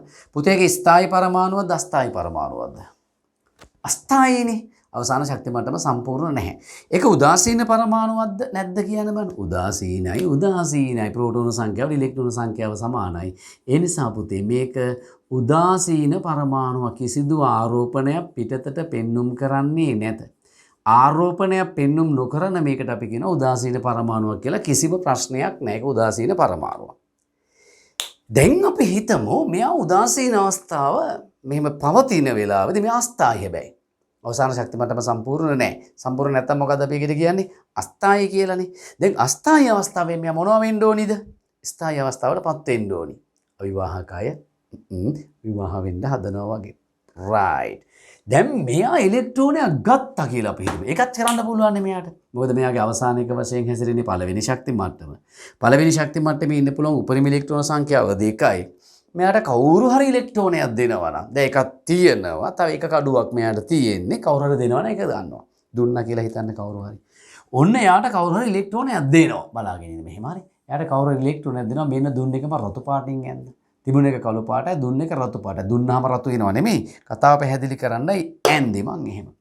පුතේ දැන් මෙයාගේ තුණු අලුත් තත්ත්වය මොකද්ද? මෙයාට ඉලෙක්ට්‍රෝනයක් ලැබුණා. මෙයාට ඉලෙක්ට්‍රෝනයක් ලැබුණා. ඒ ලැබුණට පස්සේ ඒ පරමාණු ව්‍යුහයේ ස්ට්‍රක්චර් එක දැන් මම ඇදලා පෙන්නනවා බලන්න බෝඩ් එක දිහා. මෙන්න පුතේ යාගේ න්‍යෂ්ටිය. ඔන්න න්‍යෂ්ටිය. හරිද? 9 හයිඩ්‍රජන් ඒකට වෙනසක් ඕනේ නැහැ. ප්‍රෝටෝන එකක් ඉන්නවා. මෙන්න පුතේ එයාගේ ශක්ති මට්ටම. දැන් ඔන්න ඔයාලා කෑ ගහනවා මන් දන්නවා ඈ. සර් ඔන්න ලොකු වුණෝ කියලා. හරි ඉන්නකෝ. ඔන්න ටිකක් ලොකුවට මම පරමාණු ඇන්දා. හරි දැන් ඉලෙක්ට්‍රෝන දෙකක් අන්දිමුකෝ. මේ පුතේ තිබුණු ඉලෙක්ට්‍රෝනය ගත්තු ඉලෙක්ට්‍රෝන ඔන්න එහෙම රතු පාටේ මඳින්නද? එහෙම කලර්ස් වල ඉලෙක්ට්‍රෝන නෑ. රතු ඉලෙක්ට්‍රෝන, කහ ඉලෙක්ට්‍රෝන, කොළ ඉලෙක්ට්‍රෝන කියලා. කතාව අවබෝධ කරගන්න ඉතින් ලේසි වෙන්න අපි ගත්ත එක රතු පාටෙන් අඳිමුකෝ. ඔන්න ඇති වුණු තත්ත්වය. කියන්නකෝ මට දැන් එයා. ස්ථායිද අස්ථායිද? ස්ථායි. ඒ කියන්නේ අවසාන ශක්ති මට්ටම සම්පූර්ණයි. උදාසීනයිද නැද්ද? උදාසීන නෑ. උදාසීන නෑ. ධනාරෝපණය ඍණාරෝපණය මගින් නැති කරගෙන හිටියා. ඉලෙක්ට්‍රෝනයක් ඇවිල්ලා ආවට පස්සේ ධනාරෝපණය ඍණාරෝපණය මගින් නැති කරගෙන ඉන්නවා. අම්මට සිරි. ඉලෙක්ට්‍රෝනයක් වැඩි වෙනවා කියන්නකෝ. කොල්ලොට ගින්නවා, කෙල්ලොට ගින්නවා. ගානට ජෝඩු කරගෙන දැන් පන්තිට ගෙනලා වාඩි කරගන්නවා. ෂෝක් එකට ගානට එක්ස්ටෙක්ස්ටර් ගැලපිලා දැන් ඉන්නවා. ටික වෙලාවක් මම උගන්නන යනකොට මේ පරක් වෙලා කෙල්ලෙක් එනවා පන්තියට. ඇවිල්ලා ඒකේ වාඩිලා බලනවා. මොකද යකෝ මේ වෙලාවද ජෝඩුව. එයාත් ජෝඩි. මෙයාත් ජෝඩි. අරයාත් ජෝඩි. මං හිතන් හිටියේ එක්කෙනෙක් ගැන එයාත් ජෝඩි වෙලා අර අපූරුට ඉන්න හැටි. කියලා දැන් මේකිට අවුට් මූණ. දැන් මොකද කරන්නේ? කෑ ගහන්න පටන් ගන්නවා. උද්ඝෝෂණය කරනවා. හැමෝම ජෝඩු වෙලා ඉන්නේ. මං විතරක් තනි වෙලා ඉන්නේ. ඇයි මේක බොච්චර අසාධාරණද? දැන් එයාගේ විශේෂ නෙවෙයි තෙලේ පෙන්වන්න පටන් ගන්නවා. තේරුණාද? දැන් එයා පිටතට පෙන්වන්න කර මොකද්ද එයාගේ? තෙලේ. කොල්ලෙක් හොයලා දීපිය කියලා මට බලපෑම් කරන්න ඉඩ තියෙනවානේ. කියයිද දන්නේ ඔයත් තනියම ඉන්නේ මෙතනින් ඇවිල්ලා වාඩි වෙන්න කියලානේ. ගන්නකො. පුතේ අන්න ඒ වගේ දැන් මේ ඉලෙක්ට්‍රෝනය මොකද කරන්නේ? පිටතට පෙන්눔 කරනවා. මොකද්ද? ඍණ ආරෝපණයක්. ආන් ඒකට අපි කියන්නේ දරුවනේ ඍණ අයනයක් කියලා. මොකද්ද කියන නම? ඍණ අයනය. අන්න හැදුන අයනයක්. අන්නේ අයනය තමයි ඍණ අයනය. දැන් එහෙනම් පැහැදිලිද ඔයාලට? මොකද්ද පැහැදිලි? උදාසීන පරමාණුව කියන්නේ මොකද්ද? ස්ථායි පරමාණුව කියන්නේ මොකද්ද? අස්ථායි පරමාණුව කියන්නේ මොකද්ද? අස්ථායි පරමාණුව ස්ථායි වෙනකොට මොනවද වෙන්නේ? ස්ථායි වෙන්න තියෙන ක්‍රම මොනවද? සට ගාලා වේගයෙන් කියන්නද මම? උදාසීන පරමාණුවක් කියන්නේ පරමාණුවේ න්‍යෂ්ටියේ තියෙන ප්‍රෝටෝන සංඛ්‍යාවට සමාන වූ ඉලෙක්ට්‍රෝන සංඛ්‍යාවක් ශක්ති මට්ටම්හි අන්තර්ගත වෙන පරමාණු. සෑම පරමාණුවක්ම උදාසීන පරමාණුවක් තමයි. ප්‍රෝටෝන සංඛ්‍යාව ඉලෙක්ට්‍රෝන සංඛ්‍යාව සමවන නිසා. අවසාන ශක්ති මට්ටමේ තිබිය හැකි උපරිම ඉලෙක්ට්‍රෝන සංඛ්‍යාව පවත්වාගෙන නැතිනම් පරමාණුවක් අපි ඒකට කියනවා අස්ථායි පරමාණුවක් කියලා. අවසාන ශක්ති මට්ටම සම්පූර්ණයි නම් අපි ඒකට කියනවා ස්ථායි පරමාණුවක් කියලා. සෑම අස්ථායි පරමාණුවක්ම පට්ට ට්‍රයි එකක් දෙනවා ස්ථායි වෙන්න. පරමාණුවකට අස්ථායි අවස්ථාවේ නිස්ථායි අවස්ථාවටපත් වීමේදී අනුගමනය කරන්නට පුළුවන් ක්‍රමවේදයන් ක්‍රියාමාර්ගයන් තුනක් තියෙනවා. එක්ක ඉලෙක්ට්‍රෝන ලබා ගැනීම, එක්ක ඉලෙක්ට්‍රෝන පිට කිරීම, එක්ක ඉලෙක්ට්‍රෝන හවුලේ තබා ගැනීම. හයිඩ්‍රජන් කියන පරමාණුව නිදසුනක්සේ සලකමින් මම මේ ක්‍රියාන්විතය දැන් පැහැදිලි කරන්න හදනවා. මාර වැඩේ කියන්නේ හයිඩ්‍රජන්ට පුළුවන් පුතේ ලබා ගන්න, හයිඩ්‍රජන්ට පුළුවන් පිට කරන්න. අස දැන් ඒක නම් ඇන්දනේ ලබා ගන්න අවස්ථාවක් ඇන්ද පිට කරන අවස්ථාවක් ඇන්ද. තව එකක් තියෙනවායි කිව්වේ හවුලේ තියෙන එකක්. ඒක මොකද අපිට කියලා දෙන්නේ නැද්ද කියලා. කියලා දෙනවා. මෙතනදී නෙමෙයි. බන්ධන පාඩමේදී. ඉවසලා ඉන්න. වෙලාව ආවම මම පුතේ වැඩේ කරලා දෙන්නම්. වෙලාව එනකන් ඉවසලා ඉන්න පුරුදු වෙන්න ඕනේ. හරි. ඉතින් පරමාණුවක් උදාසීන ඉලෙක්ට්‍රෝන පිට කරොත් ඍණ කරොත් හදනවා ධන ආයනයක්. පරමාණුවක් උදාසීන ඉලෙක්ට්‍රෝන ලබා ගත්තොත් හදනවා ඍණ ආයනයක්. ඔක තමයි කතන්දරේ. මේ මෙතන මට පොඩි දෙයක් කියලා දෙන්න තියෙනවා පුතේ. මම ඒක දැන් මේ ගමම්ම ඇදලා අතාරින්නයි යන්නේ. ඔන්න රහගනු ඊට කලින් මේක චුට්ටක් කියලා ඉන්නම්කෝ. එහෙනම් අපි දැන් මේ ඉගෙන ගත්තේ මොනව ගැනද කියන්න මට? රයිට්. අයන ගැන. මොනව ගැනද ඉගෙන ගත්තේ? අයන ගැන. මොකද්ද දරුවනේ අයනයක් කියලා කියන්නේ? අයනයක් කියන්නේ ආරෝපිත පරමාණුවක්. ආරෝපිත පරමාණුවක් හෝ පරමාණු පොකුරකට. මේ වගේ ආරෝපණයක් ලැබුවා නම් පරමාණුව. එහෙම නැත්නම් පරමාණු කීපයක් එකට එකතු වෙලා මෙහෙම ආරෝපණයක් ලැබුවා නම් අපි ඒවට කියනවා අයනයක් කියලා. කොහොමද අයන නිර්වචනය කරන්නේ? ආරෝපිත පරමාණුවක් හෝ පරමාණු පොකුරක්. අයන වර්ග කීයක් තියෙනවද? දෙකයි. අයන වර්ග කීයක් තියෙනවද? දෙකයි. මොනවද මේ අයන වර්ග දෙක? මේ අහන්නකෝ. උදාසීන පරමාණුකින් ඉලෙක්ට්‍රෝන පිට කරොත් ඇති වෙන අයනය මෙන්න තියෙනවා. මොකද්ද? ධන අයන. ධන අයන. එක අයනයක් තමයි ධන අයන. එක අයනයක් තමයි ධන අයන. කොහොමද ධන අයන නිර්වචනය කරන්නේ? උදාසීන පරමාණුවක් විසින් ඉලෙක්ට්‍රෝන පිට කිරීම හේතු වෙන්නේ නැති වෙන අයන. කොහොමද ධන අයන ඇති වෙන්නේ? උදාසීන පරමාණුවක් හේතු විසින් ඉලෙක්ට්‍රෝන පිට කිරීම නිසා. ඊළඟ අයනය මොකද්ද? මෙවැනි අයන. මොනවද අපි ඒවට කියන්නේ? ශ්‍රුණ නෙමෙයි යන්නේ ඍණ. ඍණ අයන. ඍණ අයන. කොහොමද පුතේ ඍණ අයනයක් ඇති වෙන්නේ? උදාසීන පරමාණුවක් විසින් ඉලෙක්ට්‍රෝන ලබා ගැනීම හේතු වෙන්නේ නැති වෙන අයන. මේ ලෝකයේ අයන වර්ග කීයද තියෙන්නේ? දෙකයි. දැන් ඔයාලා අහන්න එපා එතකොට සර් ඉලෙක්ට්‍රෝන හවුලේ තියාගත්තාම අයනයක් නෙමෙයිද ඇති වෙන්නේ කියලා. නෑ. ඒක ඉතින් මෙතෙන්ට ගත්තේ නැත්තේ ඒකයි ඈ. වැඩි එක හාර මේකට දාගත්තේ නැත්තේ ඒ නිසා. අයන වර්ග දෙකයි. ආරෝපිත පරමාණුවක් හෝ පරමාණු පොකුරක් හඳුන්වන නම අයනයක්. අයන වර්ග දෙකයි ධන අයන සහ ඍණ අයන. ධන අයනයක් ඇති වෙන්නේ උදාසීන පරමාණුවක් විසින් ඉලෙක්ට්‍රෝන පිට කරලා. ඍණ අයනයක් ඇති වෙන්නේ පුතේ හොඳට මතක තියාගනින් උදාසීන පරමාණුවක් විසින් ඉලෙක්ට්‍රෝන ලබාගෙන. මේ මෙතන පොඩි කාරණාවක් තියෙනවා කියන්න පුතේ. මේ බලන්නකො මේ මොකද්ද? ඉලෙක්ට්‍රෝන. මොන ආරෝපිතද ඉලෙක්ට්‍රෝනයක්? ඍණ ආරෝපිතයි. මේ ලකුණ මොකද්ද? ඍණ. ඍණ ලකුණක් නේ තියෙන්නේ. සාමාන්‍යයෙන් අපි මේ ඍණ ලකුණ ළඟ ඉලෙක්ට්‍රෝනය ලියන එක එච්චර නුසුදුසුයි සුදුසු නැහැ කියලා ඇතමුන් විශ්වාස. මට නම් කිසි අවුලක් නැහැ. මට නම් කිසි ප්‍රශ්නයක් නැහැ පුතේ. සමහරව එහෙම විශ්වාස කරලා මේ ඉලෙක්ට්‍රෝනයට පෙර අකුරට පෙර ඍණ ලකුණ ලිවීමට අකමැත්තක් දැක්වුවා. ඒ නිසා ඒගොල්ලෝ කල්පනා කරා මේක ලියන්න වෙන විදිහක් නැද්ද කියලා. ඒගොල්ලන් ගොළුවට එනවා අදහසක්. අර ගණිතයට අනුව සමාන ලකුණකින් මේ පැත්තේ ධන ලකුණක් එහා පැත්තට ගෙනියනකොට ඍණ වෙනවයි කියලා කියනවනේ. එහා පැත්තේ තියෙන ධන එකක් මෙහෙට ගෙනියනකොට ඍණ වෙනවයි කියලා කියනවනේ.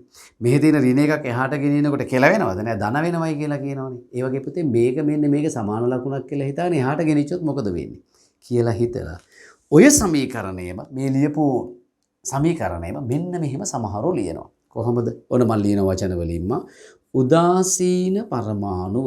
හොඳට අහගනින් මගේ පුතේ. උදාසීන පරමාණුව. උදාසීන පරමාණුව. රයිට්. ඊතලයේ ගහනවා මේ ඍණ E කියන එක එහා පැත්තට ගෙනියනවා. දැන් මෙතන තියෙන්නේ මොකද්ද? ධන අයනය කියලානේ. ධන අයනය. මෙයා එහා පැත්තට ගෙනිච්චට පස්සේ ධන ඉලෙක්ට්‍රෝන කියලා ලියන්න පුළුවන්. දැන් අර ගැටලුව නැහැ ඉදු. මොන? ඍණාරෝපිත ඉලෙක්ට්‍රෝනයට මුලින් ඍණ ලකුණක් දානවා කියන ගැටලුව නැහැලු. ඉතින් ඔන්න ওই විදිහට තමයි ඔක ලියන්නේ. මම එක්සැම්පල් එකක් ලිව්වොත් එimhe දැන් මේ උදාසීන පරමාණු විදිහට ගත්තොත් මගේ පුතේ X කියලා පරමාණුව. සාමාන්‍යයෙන් අපි ලෝහ වලට ගන්නේ M කියන පරමාණුව. M metal කියන්නේ. ඒතර මෙයා මොකද කරන්නේ මේ විදිහට ලියන්න. මම දෙවිදිහටම ලියලා පෙන්නනවා. ඒතර හොඳට අවබෝධයි. ඉලෙක්ට්‍රෝනයක් පිට කරනවා. M කියන එක නා ඉලෙක්ට්‍රෝනයක් පිට කරනවා. ලෝහ ඉලෙක්ට්‍රෝන පිට කරනවා තමයි කොහොමද? මෙයා ඉලෙක්ට්‍රෝනයක් පිට කරොත් හදන්නේ පුතේ M ධන අයනයක්. M ධන අයනයක්. ඕක තමයි සාමාන්‍යයෙන් සංකේතානුසාරයෙන් අපි මේ සමීකරණය ලියනවා නම් ලියන්න ඕනේ. දැන් අර ප්‍රශ්නේ එනවනේ. ඍණ ලකුණට පෙර ඉලෙක්ට්‍රෝනෙට පෙර ඍණ ලකුණක් දාන එක. මේකට විසඳුම දුන්නා මේක එහා පැත්තට ගෙනිච්ච. ඒතර කො ලියන්නේ කොහොමද? M ඊතලයක් M ධන අයනය ධන ඉලෙක්ට්‍රෝන. ඉතින් මේක මේ දෙකම හරි ඇත්තටම. මට නම් හිතෙනවා දෙකම හරි කියලා. නමුත් වැඩිපුරම ලියන්නේ පුතේ මේ යට එක ඈ. ඒ නිසා යට එක යූස් කරන්න පුරුදු වෙන්න ඕනේ. ඔයාලත් මේ යට එක තමයි යූස් කරන්න පුරුදු වෙන්න ඕනේ. එහෙනවද මම මේ කියන එක? යට එක යූස් කරන්න පුරුදු වෙන්න ඕනේ. සමීකරණවල මේකේ රයිට්. දැන් මේක පිළිවෙච්ච හැමද ලියන්න වෙන්නේ. ඒකට පුතේ කතාව නෑ. දැන් ඔයාලා හිතයි එහෙනම් මේක පිළිවෙමුකෝ මේ උදාසීන පරමාණුව දැම්මයි හිතලා කැහැපැත ඍණායනය ඍණ ඉලෙක්ට්‍රෝන කියලා. යකෝ බලෙන් ඍණ ලකුණට පිටින් ආයෙ ඍණ ලකුණක් දාගෙන. ඉලෙක්ට්‍රෝනෙට පිටින් ආයෙ ඍණ ලකුණක් දාන. එහෙම මගුල් කරන්න යන්නේ නෑ. ඒක හරි. ඕක හරි. දැන් ඕක මේ විදිහට සංකේතානුසාරයෙන් ලියුවොත් අපි අලෝහ වලට ගොඩක් වෙලාවට ගන්න පුතේ x කියන එක කෙනා. අඩේ මේවා සම්මත නෙමෙයි ඈ. ඔයාලට ඕනනම් pk හරි අරයාගේ නමේ මුලාකුර හරි දාගන්න පුළුවන්. එහෙම ප්‍රශ්නයක් නෑ. නමුත් ඉතින් වැඩිපුරම මේවා ලියනකොට මේ අලෝහ වලට x ලෝහ වලට m metal කියලා කියන්නේ. අර්ථයෙන් දානවා දැන් non metal කියලා දාන්න n අකුරක්නේ දාන්න වෙන්නේ. ඊට වඩා යොදා ගන්න x අකුරේ ඉන්නේ. අපි දැන් එහෙම ලියමු. එහෙනම් මේක ලියන්න වෙන්නේ කොහොමද? ධන ඊතලයක් x ඍණායන. කොහොම අපිට ලියන්න පුළුවන් සමීකරණයක් විදියට. මෙන්න ධනායනයක් බවට පත් වෙන විදිය ලියන්න පුළුවන් සමීකරණ දෙක. යට එක ටිකක් ප්‍රචලිතයි. යට එක තමයි අනුගමනය කරන්නේ. ඒකට හුරු වෙන්න. මෙන්න ඍණායනයක් ඇති කරන විදිය සමීකරණයක් මගෙන් ලියන විදිය. ඒකට උඩ එකද යට එකද කියලා නෑ. ඔක තමයි කතාව. එක ඉලෙක්ට්‍රෝනයක් පිට කරොත් ධන එක කයනයක් හදනවා. ඉලෙක්ට්‍රෝන දෙකක් පිට කළොත් ධන දෙක කයනයක් හදනවා. පිට කරන ඉලෙක්ට්‍රෝන සංඛ්‍යාවට ඇති වෙන අයනේ ආරෝපණය සමාන වෙනවා. ඉලෙක්ට්‍රෝන එකක් ලබා ගත්තොත් ඍණ එක කයනයක් හදනවා. ඉලෙක්ට්‍රෝන දෙකක් ලබා ගත්තොත් ඍණ දෙක කයනයක් හදනවා. ලබා ගන්න ඉලෙක්ට්‍රෝන සංඛ්‍යාව ඇති කරන අයනේ ආරෝපණ සංඛ්‍යාවට සමානයි. හරිද? තව චූටි දෙයක් කියලා දෙන්න තියෙනවා. ඒක නම් ඉතින් එච්චර ලොකුවට ඔයාලගේ සිලබස් එකේ මේ ප්‍රශ්න කරන්නේ නැහැ. ඔහොම කියලා දෙන්නම්කෝ ඉතින්. ඔක්කොම ටික කියලා දෙන්නනේ දැන් මම මේ ඇවිල්ලා ඉන්න වාගේ හමුවට නේද? පුතේ මේ ධනායන තියෙනවා නේද? ධනායන හදනකොට ඉලෙක්ට්‍රෝන පිට කරනවානේ. ඉලෙක්ට්‍රෝන අඩු කරගන්න ඉතිරි වෙලා තියෙන ඉලෙක්ට්‍රෝන ටික න්‍යෂ්ටියට දක්වන ආකර්ෂණය වැඩි. ඒ නිසායි පරමාණු හැකිලිලා පුංචි වෙනවා. ධන අයනයක ප්‍රමාණය එය ඇති කළ පරමාණුවේ ඒ ඇති කිරීමට දායක වුණු පරමාණුවේ ප්‍රමාණයට වඩා පරමාණුක පරිමාවට වඩා පරමාණුක අරයට වඩා අඩු වෙනවා පුතේ. ධනායනික ප්‍රමාණය ඒ ඇති කිරීමට දායක වූ පරමාණුවේ ප්‍රමාණයට වඩා කුඩයි. පරමාණුක අරයට වඩා කුඩයි. මතක තියාගන්න. ඒක හරියට මේ වගේ කෙල්ලෝ පහක් ඉන්නවා ගෙදරක. එයින් කෙල්ලෝ දෙන්නේ පැනලා යනවා. ලොකු අක්කයි මද්දුමී පැනලා ගියා කියන්නකො. අම්මලට දැන් හරි සැකයි ඉතුරු තුන් දෙනාත් මේ අඩි පාරෙම යන්නේ කියලා. යන්නේ ඉතින් ඒ අඩි පාරේ තමා. ඉතින් අම්මලා මොකද කරන්නේ? දැන් අර ඉතුරු තුන් දෙනාට දානවා ගාඩ් එක පිටිපස්සේ සිකියුරිටි එක දාගෙන ක්ලාස් එකට ගියත් හොරෙන් වැටටලා බලන් ඉන්නවා. පුතාට දුවට දැන් මෙතන දුවට හොරෙන් ඇවිල්ලා බලන් ඉන්නවා. උගන්නන ගමනුත් ඇවිල්ලා හොරෙන් හොට දාලා බලලා යනවා. මටත් රවලා බලලා යනවා සමහර වෙලාවට. එහෙම වෙනවනේ. ඇයි? ඉතිරිනුත් පැනලා කියලා බවට අරුන් ගැන වැඩි දැඩි ආරක්ෂාවක් දාගන්නවනේ. දාගෙන රවුම් කරලා තියාගන්න හදනවන්නේ නේද? ඉතින් අපේ මොකද කරන්නේ? අම්මව ගානට රවුම් කරලා අන්තිමට ඒකෙත් රවුම්ම වෙලා යනවා අවුම්ම වෙලා යනවා ඒකෙත් ඔය ඉතින් මට කිව්වේ හැකි ලයිව් ක්ලාස් වල නම් හොඳට දැන් මේ වගේ ඉතින් මේ හදිසියක අඩිමුඩිය මේ විනාඩි කිහිපයකට නේද දැන් මේවා දබ ගාලා කියන්නත් බෑ අනිත් එක දැන් මේ රෙකෝඩින් එක දානකොට දැන් වෙලාව පුතේ 12යි කාලයි මධ්‍යම රාත්‍රියේ ඉන්නේ මොකා අහගෙන ඉන්නවත් දන්නේ නැහැ නේ උඩට වෙලා ඉඳගෙන නේද යක්කෝ එහෙමත් අහගෙන ඉන්න ඉඳ තියෙනවා යක්ෂණියෝ එහෙම රයිට් මේ අනිත් එකට අහන්නකෝ මම නම් ඔය යක්කෝ විශ්වාස කරන්නේ නැහැ පුතේ මෙහෙමයි දැන් ඍණායනික ප්‍රමාණය දරුවෝ ඒ ඇති කිරීමට දායක වූ පරමාණුයේ ප්‍රමාණයට වඩා විශාලයි ඇයි දැන් ගෙදරක කෙල්ලෙක් ඉන්නවා. ඉතින් අම්මා උදේට කෙල්ලත් එක්ක පන්තියට යනවා. ගිහලා පන්තිය ළඟට වෙලා අනේ නිදි කිරි පව් අප්පා උඹලා නම් බං ඈ. ඉතින් ළමයා පන්තියට දාලා අම්මාර ඉස්සරහින් බංකුවකටලා දැන් ඔහම ඉන්නවා. ඔහම වැටෙනවා. ආයෙ නැගිටිනවා අනිත් පැත්තට. ඔහම වැටෙනවා. පෙරලෙනවා බංකුවත් අරන්. ආයෙ වාඩි වෙනවා. මනුස්සයා විඳින දුක උඹලා තැනකට ගේන්න. උඹලා තැනකට ගේන්න මනුස්සයා විඳින දුක. ඇයි? උඹලා තැනකට ගේන්න කියපුවාම පන්තිය එහෙම යාලා උගන්වන්න හදනවා. උඹලා වෙන තැනකට යනවනේ පුතේ. වෙන තැනකට යනවනේ. හැබැයි ඉතින් අම්මා උඹලා තැනකට ගේන්න හැදුවත් යන්නේ උඹලට උවමනා කරන අවලමේ වෙන තැනකට තමයි ඉතින්. තේරෙයි ඉතින් එහෙම කරන්නේ උන්ට ඈ. හරි. ওই කතාව උතනින් අතර කරමු නැත්නම් තව ගොඩ කියන්න වෙනවා මට. කටත් හොඳ නෑනේ මගේ. රයිට් දැන් මෙතෙන් දෙන්නකො පුතේ. අහගන්න. දැන් ඒ කෙල්ලගේ ඥාතියෙක් ඒ වයසෙම කෙනෙක් තව එනවා ඒ ගෙදරට. ඇවිල්ලා ඉගෙන ගන්න. එහෙ පන්ති නෑ, ප්‍රශ්න වැඩි. ඒ නිසා මෙහෙ පන්ති වැඩි. ඒ නිසා මෙහෙ නතර කරලා ටිකක් උගන්වන්න කියලා. දැන් අම්මට එන්න ඕනේද කියන්නකෝ අර කලින් වගේ මේ ළමයාගේ පිටිපස්සෙන් ඕනේ කලින් තරම දැන් ඒ ළමයාට බැමි දාලා තරවටු කරගෙන හදාගන්න ඕන වේද කියන්නකෝ ඕනේ කියලා අම්මා හිතනවා ඉතින් මුන් දෙන්නම එකතු වෙලා යන්නේ එකත් එක්ක ඊට පස්සේ හරිට වඩා මන් දන්නේ නැද්ද ඉතින් පොතේ ඒ වගේ දැන් ෆැමිලි එකකට ගර්ල්ස්ලා වැඩියෙන් එකතු වෙන්න ඒ ගර්ල්ස්ලා එක එකා කෙරෙහි අර ෆැමිලි එකෙන් යොදන මූලික බලපෑම අඩු වෙනවා වගේ මේකට ඉලෙක්ට්‍රෝන එකතු වෙන්න රයිට් ඒ ඉලෙක්ට්‍රෝන විතර මේ න්‍යෂ්ටියෙන් දක්වන ආකර්ෂණය අඩු වෙනවා. එතකොට මේ පරමාණු ටිකක් ඉහිලලා පිම්බිලා නිදහසේ ලොකු වෙන්න ගන්නවා.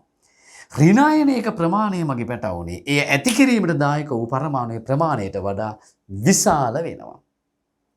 ඍණායනයක ප්‍රමාණය ඒ ඇති කිරීමට දායක වූ පරමාණුවේ ප්‍රමාණයට වඩා ලොකුයි. ඍණායනය ලොකු වෙනවා ධනායනය චූටි වෙනවා. ඇයි ඒ කියලා හොත් කෙටි උත්තරේ තමයි ධනායනයක් හැදෙන ඉලෙක්ට්‍රෝන පිට කරලා තියෙන ඉලෙක්ට්‍රෝන න්‍යෂ්ටියට දක්වන ආකර්ෂණය වැඩි වෙනවා සංකෝචනය වෙනවා හැකිලෙනවා පරමාණුක පරිමාව පරමාණුක අරය අඩු වෙනවා ඍණායනයකට ඉලෙක්ට්‍රෝන එකතු වීමක් සිද්ධ වෙන්නේ පරමාණුට ඉලෙක්ට්‍රෝන එකතු වෙනකොට ඒ ඉලෙක්ට්‍රෝන න්‍යෂ්ටියට දක්වන ආකර්ෂණය අඩු වෙන්න ගන්නවා නිදහසේ හැසිරෙන සීමාව වැඩි කර ගන්නවා අවලම යනවා බටේ යන්න පටන් ගත්තට පස්සේ එයාගේ පරමාණුක පරිමාවයවත් පරමාණුකාරය වැඩි වෙනවා අවබෝධයිද දැන් ඔන්න අයන දෙක.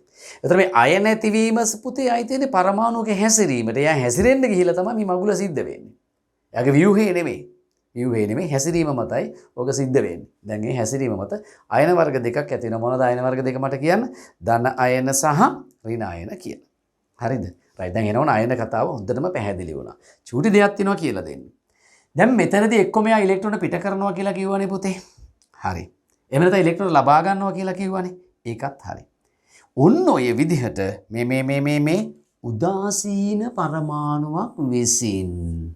උදාසීන පරමාණුවක් විසින් අහන්නකෝ පිට කරන්නා වූ හෝ ලබා ගන්නා වූ හෝ අර මං කලින් කියලා පැහැදිලි කරන එක පස්සට දැම්මා වගේ හවුලේ තබා ගන්නා වූ හෝ ඉලෙක්ට්‍රෝන සංඛ්‍යාවක් තියෙනවනේ. මොකක්?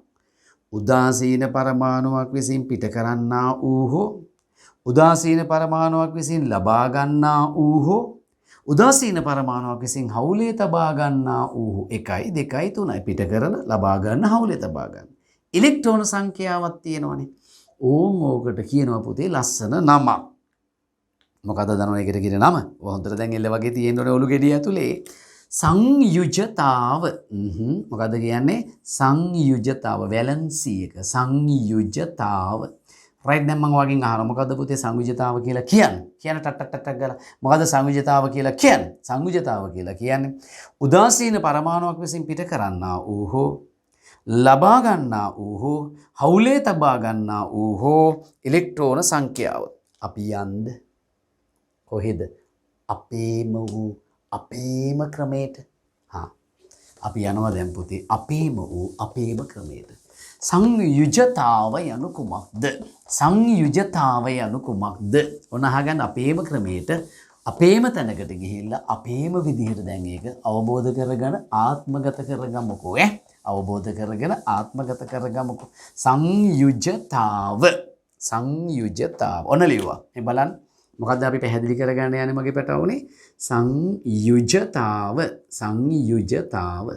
මොකද්ද සංයුජතාව කියලා කියන්නේ අපේම ක්‍රමයට ඔන්න පැහැදිලි කරනවා සංයුජතාව මේ බලා ගන්න බලා ගන්න. මම මෙහෙම ලියනවා. උදාසීන පරමාණුවක් විසින්. ඒක ටිකක් තව මොඩිෆයි වෙන්න යන්නේ. උදාසීන පරමාණුවක්. හොඳට අහගනින් මගේ පැටියෝ විකාර කරන්නේ නැතුව පරමාණුවක් විසින්. උදාසීන පරමාණුවක් විසින් එක පිට කරන්නා ඌ හෝ පිට කරන්නා කියලා දාමුනේ. පිට කරන්නා ඌ හෝ. දෙක ලබා ගන්නා ඌ හෝ. ලබා ගන්නා ඌ හෝ. තුන මොකද්ද කියනකො දැන් ඔයා දන්නවා. හවුලේ තබා ගන්නා ඌ හෝ. හවුලේ තබා ගන්නා ඌ හෝ. විජය කුමාරතුංග මහත්තයාගේ සින්දුවක් තියෙනවා නේ. හෝ මේ මහරයව කියන්නේ ගිහිල්ලා විකාරයක් වෙයි. සංවිජිතාව උදාසීන පරමාණුවක් විසින් එක පිට කරන්නා ඌ හෝ දෙක ලබා ගන්නා ඌ හෝ තුන හවුලේ තබා ගන්නා ඌ හෝ. මේ දෙක පිට කරනවා එක ලබා මගුලක් නෙමෙයි. පළවෙනි කරුණ පිට කරන්නා ඌ හෝ දෙවෙනි කරුණ ලබා ගන්නා ඌ හෝ තුන්වෙනි කරුණ කියන්නකො තින් ඉන්න ගමන් හවුලේ තබා ගන්නා ඌ හෝ මොකක්ද ඉලෙක්ට්‍රෝන සංඛ්‍යාව. ඉලෙක්ට්‍රෝන සංඛ්‍යාව ආංගයකට කියනවා දරුවනේ සංයුජතාව කියලා. කියමු බලන්න තව පාරක් අවසාන වතාවට. මොකද සංයුජතාව කියලා කියන්නේ? උදාසීන පරමාණුවක් විසින් පිට කරන්නා ඌ හෝ හරි ලබා ගන්නා ඌ හෝ හවුලේ තබා ගන්නා ඌ හෝ ඉලෙක්ට්‍රෝන සංඛ්‍යාවට අපි කියනවා සංයුජතාව. ඉස්සරහට පුතේ පට්ට වැදගත් ඕවේ. උදාසීන පරමාණුවක් ස්ථායී අවස්ථාවට පත් වෙනකොට අස්ථායී අවස්ථාවේ ඉඳලා එක්ක ඉලෙක්ට්‍රෝන පිට කරනවා නැත්නම් හවුලේ තියා ගන්නවා. එහෙම නැත්නම් ලබා ගන්නවනේ. ආන්ගේ ලබා ගන්න හරි පිට කරන හරි හවුලේ තියා ගන්න හරි ඉලෙක්ට්‍රෝන සංඛ්‍යාවට තමයි කියන්නේ සංයුජතාව කියලා මතක තියාගන්න. ඉතින් හරිද? රයිට් දැන් අපිට සංයුජතාව ඕනම පරමාණුක හොයන්න පුළුවන්ද? චූටි අභ්‍යාසයක් මම කරලා පෙන්නන්න. කියන්නකෝ බලන්න ඕන මට හමු වෙනවා පුතේ පරමාණුවක්. එයාගේ පරමාණුක ක්‍රමාංකය 16යි. මට හමු වෙනවා පරමාණුවක්. මේ තමයි මේ පරමාණුව. මම එයා ගැන හොයලා බලපුවාම එයාගේ පරමාණුක ක්‍රමාංකය 16යි. ඒ කියන්නේ න්‍යෂ්ටියේ ප්‍රෝටෝන 16ක් ඉන්නවා. ප්‍රෝටෝන සංඛ්‍යාවට ඉලෙක්ට්‍රෝන සංඛ්‍යාව සමානයිනේ. කීයද? 16යි. හරිද? හරි. දැන් පුතේ මෙයාගේ ඉලෙක්ට්‍රෝන වින්‍යාසය මෙයාගේ ඉලෙක්ට්‍රෝන 16ක් තියෙනවා. ඉලෙක්ට්‍රෝන වින්‍යාසය ලියුවොත් කොහොමද ලැබෙන්නේ? අපි දන්නවා ඉලෙක්ට්‍රෝන වින්‍යාසය කියන්නේ මොකද්ද? කිසියම් පරමාණුවකින් ඉලෙක්ට්‍රෝන සංඛ්‍යාව එහි එක් එක් ශක්ති මට්ටමේ පිහිටන රටාව ලිවීම. ලියමුකෝ බලන්න කොහොමද ලැබෙන්නේ? 2යි 8යි 6යි 8යි 2යි 10යි 16යි. අවසාන ශක්ති මට්ටම සම්පූර්ණයිද නැද්ද? නෑ කියන්නකෝ. එහෙනම් මෙයා ස්ථායීද අස්ථායීද? අස්ථායී. උදාසීනයිද? උදාසීනයි. ප්‍රෝටෝන සංඛ්‍යාව ඉලෙක්ට්‍රෝන සංඛ්‍යාව සමාන නිසා උදාසීන. එහෙනම් මෙයා මොනවා වෙන්න හදනවද? ස්ථායී වෙන්න හදනවා. අවසාන ශක්ති මට්ටමට තව ඉලෙක්ට්‍රෝන කීයක් දාගන්න පුළුවන්ද තුන්වෙනි එකට? 8යි. අෂ්ටකේ සම්පූර්ණ වෙනවා කියලාත් අපි කියනවනේ. 8 වෙනි තව කීයක් අඩුද? 2ක්. එහෙනම් මෙයා මොකද කරන්නේ? ඉලෙක්ට්‍රෝන 2ක් ලබා ගන්න. මෙයාට ඉලෙක්ට්‍රෝන 2ක් ලබා ගන්න පුළුවන්. ඉලෙක්ට්‍රෝන 2ක් ලබා ගන්න පුළුවන්. එහෙනම් පුතේ මෙන්න ලබා ගන්න ඉලෙක්ට්‍රෝන සංඛ්‍යාව. ඒකට කියන නම මොකද්ද? සංයුජතාව. එහෙනම් මේකගේ ඒක කීයද? කෝකද? සංයුජතාව කීයද? 2යි. ඕනම පරමාණුක සංයුජතාව හොයන්නේ. පරමාණුක ක්‍රමාංකය හොයාගන්න ඉලෙක්ට්‍රෝන වින්‍යාසය ලියන අවසාන ශක්ති මට්ටමේ තියෙන ඉලෙක්ට්‍රෝන ගාන හොයන්න. ගන්නද හදන්නේ මේක දෙන්නද හදන්නේ නැත්නම් හවුල තියාගන්නද හදන්නේ කියලා බලන්න. දෙන හරි ගන්න හරි හවුල තියාගන්න හරි ඉලෙක්ට්‍රෝන සංඛ්‍යාව හොයන්න. ඒකට තමයි සංයුජතාව කියලා කියන්නේ. හරිනේ? මුගේ සංයුජතාව 2යි. දැන් අහන්න. ලස්සන දෙයක් තව කියලා දෙන්න තියෙනවා. එතකොට ඇති අදට. මේ කොටසට ඇති දැන් මේ කොටසේ ප්‍රශ්න 50 මම ඔළුවේ තියාගෙන තමයි දැන් මේ ටික මම කරගෙන මේ ප්‍රශ්න 50ට දැන් දැනුම ඇති කියලා මට හිතෙනවා. මේ ප්‍රශ්න 50 කරගන්න දැනුම වාට දැන් හොඳටම ප්‍රමාණවත් කියලා මට හිතෙනවා. හරිද? හොඳටම ප්‍රමාණවත් කියලා මට හිතෙනවා. ඉතින් කරපුවම වාට දැනේ. ඒකතර ප්‍රශ්න 150ක් කරලා තියෙන්නේ. ප්‍රශ්න 150ක් කරලා තියෙන්නේ. මේ කරන්න හදන එක හොඳට අහගෙන ඉන්න ඕනේ. මේක හරි වැදගත් කොටසක් මම මේ කරන්න යන්නේ. ඒ නිසා හොඳට අවබෝධයට ගන්න ඕනේ. මම පුතේ මෙන්න මෙහෙම වැඩක් කරනවා. විදුලිය සන්නායනය කරන්න පුළුවන් මොකක් හරි සන්නායක ද්‍රව්‍යයක් අරගෙන මේ තියෙන එවැනි සන්නායක ද්‍රව්‍යයක්. යකඩ කූරක් කියලා හිතන්නකෝ. මේ තියෙන තවත් එවැනිම යකඩ කූරක්. බලාගෙන ඉන්නකො. තඹ ගන්න පුළුවන්, යකඩ කූරක් ගන්න පුළුවන්. ඔය බැටරි කෑල්ලක ඇතුලේ තියෙන කාබන් මොකක් හරි සන්නායක ද්‍රව්‍යයක් කියන්නේ. සන්නායක කූරු දෙකක් අරගෙන මේකට මම සම්බන්ධ කරනවා බාහිරින් විදුලි සැපයීමක් මෙන්න මෙහෙම. මේකට සම්බන්ධ කරනවා කෝෂයක් මේ මෙහෙම. විදුලි පන්දම් කෝෂයක ධනාග්‍රය සහ ඍණාග්‍රය අඳින්න එහෙම දන්නව ඇති නේද ඔයාලා? දන්නේ නැහැ කියලා හිතාගෙන මම කියලා දෙන්නම් ඈ. මේ කෙට්ටු උසහිරෙන් පෙන්වන්නේ පුතේ ධනාග්‍රය. ඔහොම ලියන්නේ නැහැ. ඒක හරි කැත වැඩක්. මම මේ අවබෝධ කරගන්න ලියන්නේ. මේ මිටි මහතීරෙන් පෙන්වන්නේ පුතේ කෝෂේ ඍණාග්‍රය. දැන් එතකොට මේ තියෙන්නේ සන්නායක අග්‍ර දෙකක් නේ.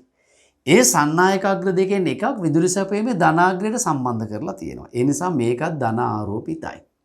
මේකේ ඉලෙක්ට්‍රෝන ගැලවිලා ධනාග්‍රයට යන නිසා ඒක ධන ආරෝපිතයි.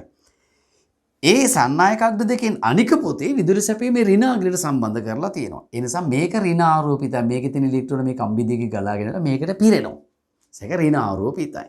මෙන්න මේ විදිහට විදුලි සැපයීමක ධනාග්‍රයට සම්බන්ධිත සන්නායක අග්‍රයකට තමයි අපි කියන්නේ දරුවනේ ඇනෝඩයක් කියලා. ඕක නෙමෙයි ඇත්තටම ඇනෝඩේ ලස්සනම නිර්වචනය.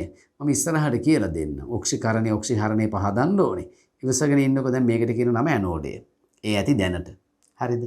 බාහිර විදුලි සැපයීමේ ඍණාග්‍රයට සම්බන්ධිත මෙන්න මේ කූරට අපි ඒකට ඉලෙක්ට්‍රෝඩ කියලා කියනවා. ওই වචන අපි ඉගෙන ගමු ඉස්සරහට. ඕකට කියනවා පුතේ කැතෝඩය කියලා. ඔකට කියනවා මොකද්ද? කැතෝඩය කියලා. ඒකට කියනවා මොකද්ද? කැතෝඩේ. ඇනෝඩේ සහ කැතෝඩේ. දැන් මේ දෙක අවබෝධයිද? කවුද ඇනෝඩේ? විදුලි සැපයීමේ ධනාග්‍රයට සම්බන්ධිත ඉලෙක්ට්‍රෝඩේ හේවත් සන්නායක අග්‍රේ හේවත් කූර තහඩුවක් ගත්තා නම් තහඩුව. කූරක්ද තහඩුවද අපි දන්නේ මොකක් හරි. රයිට්.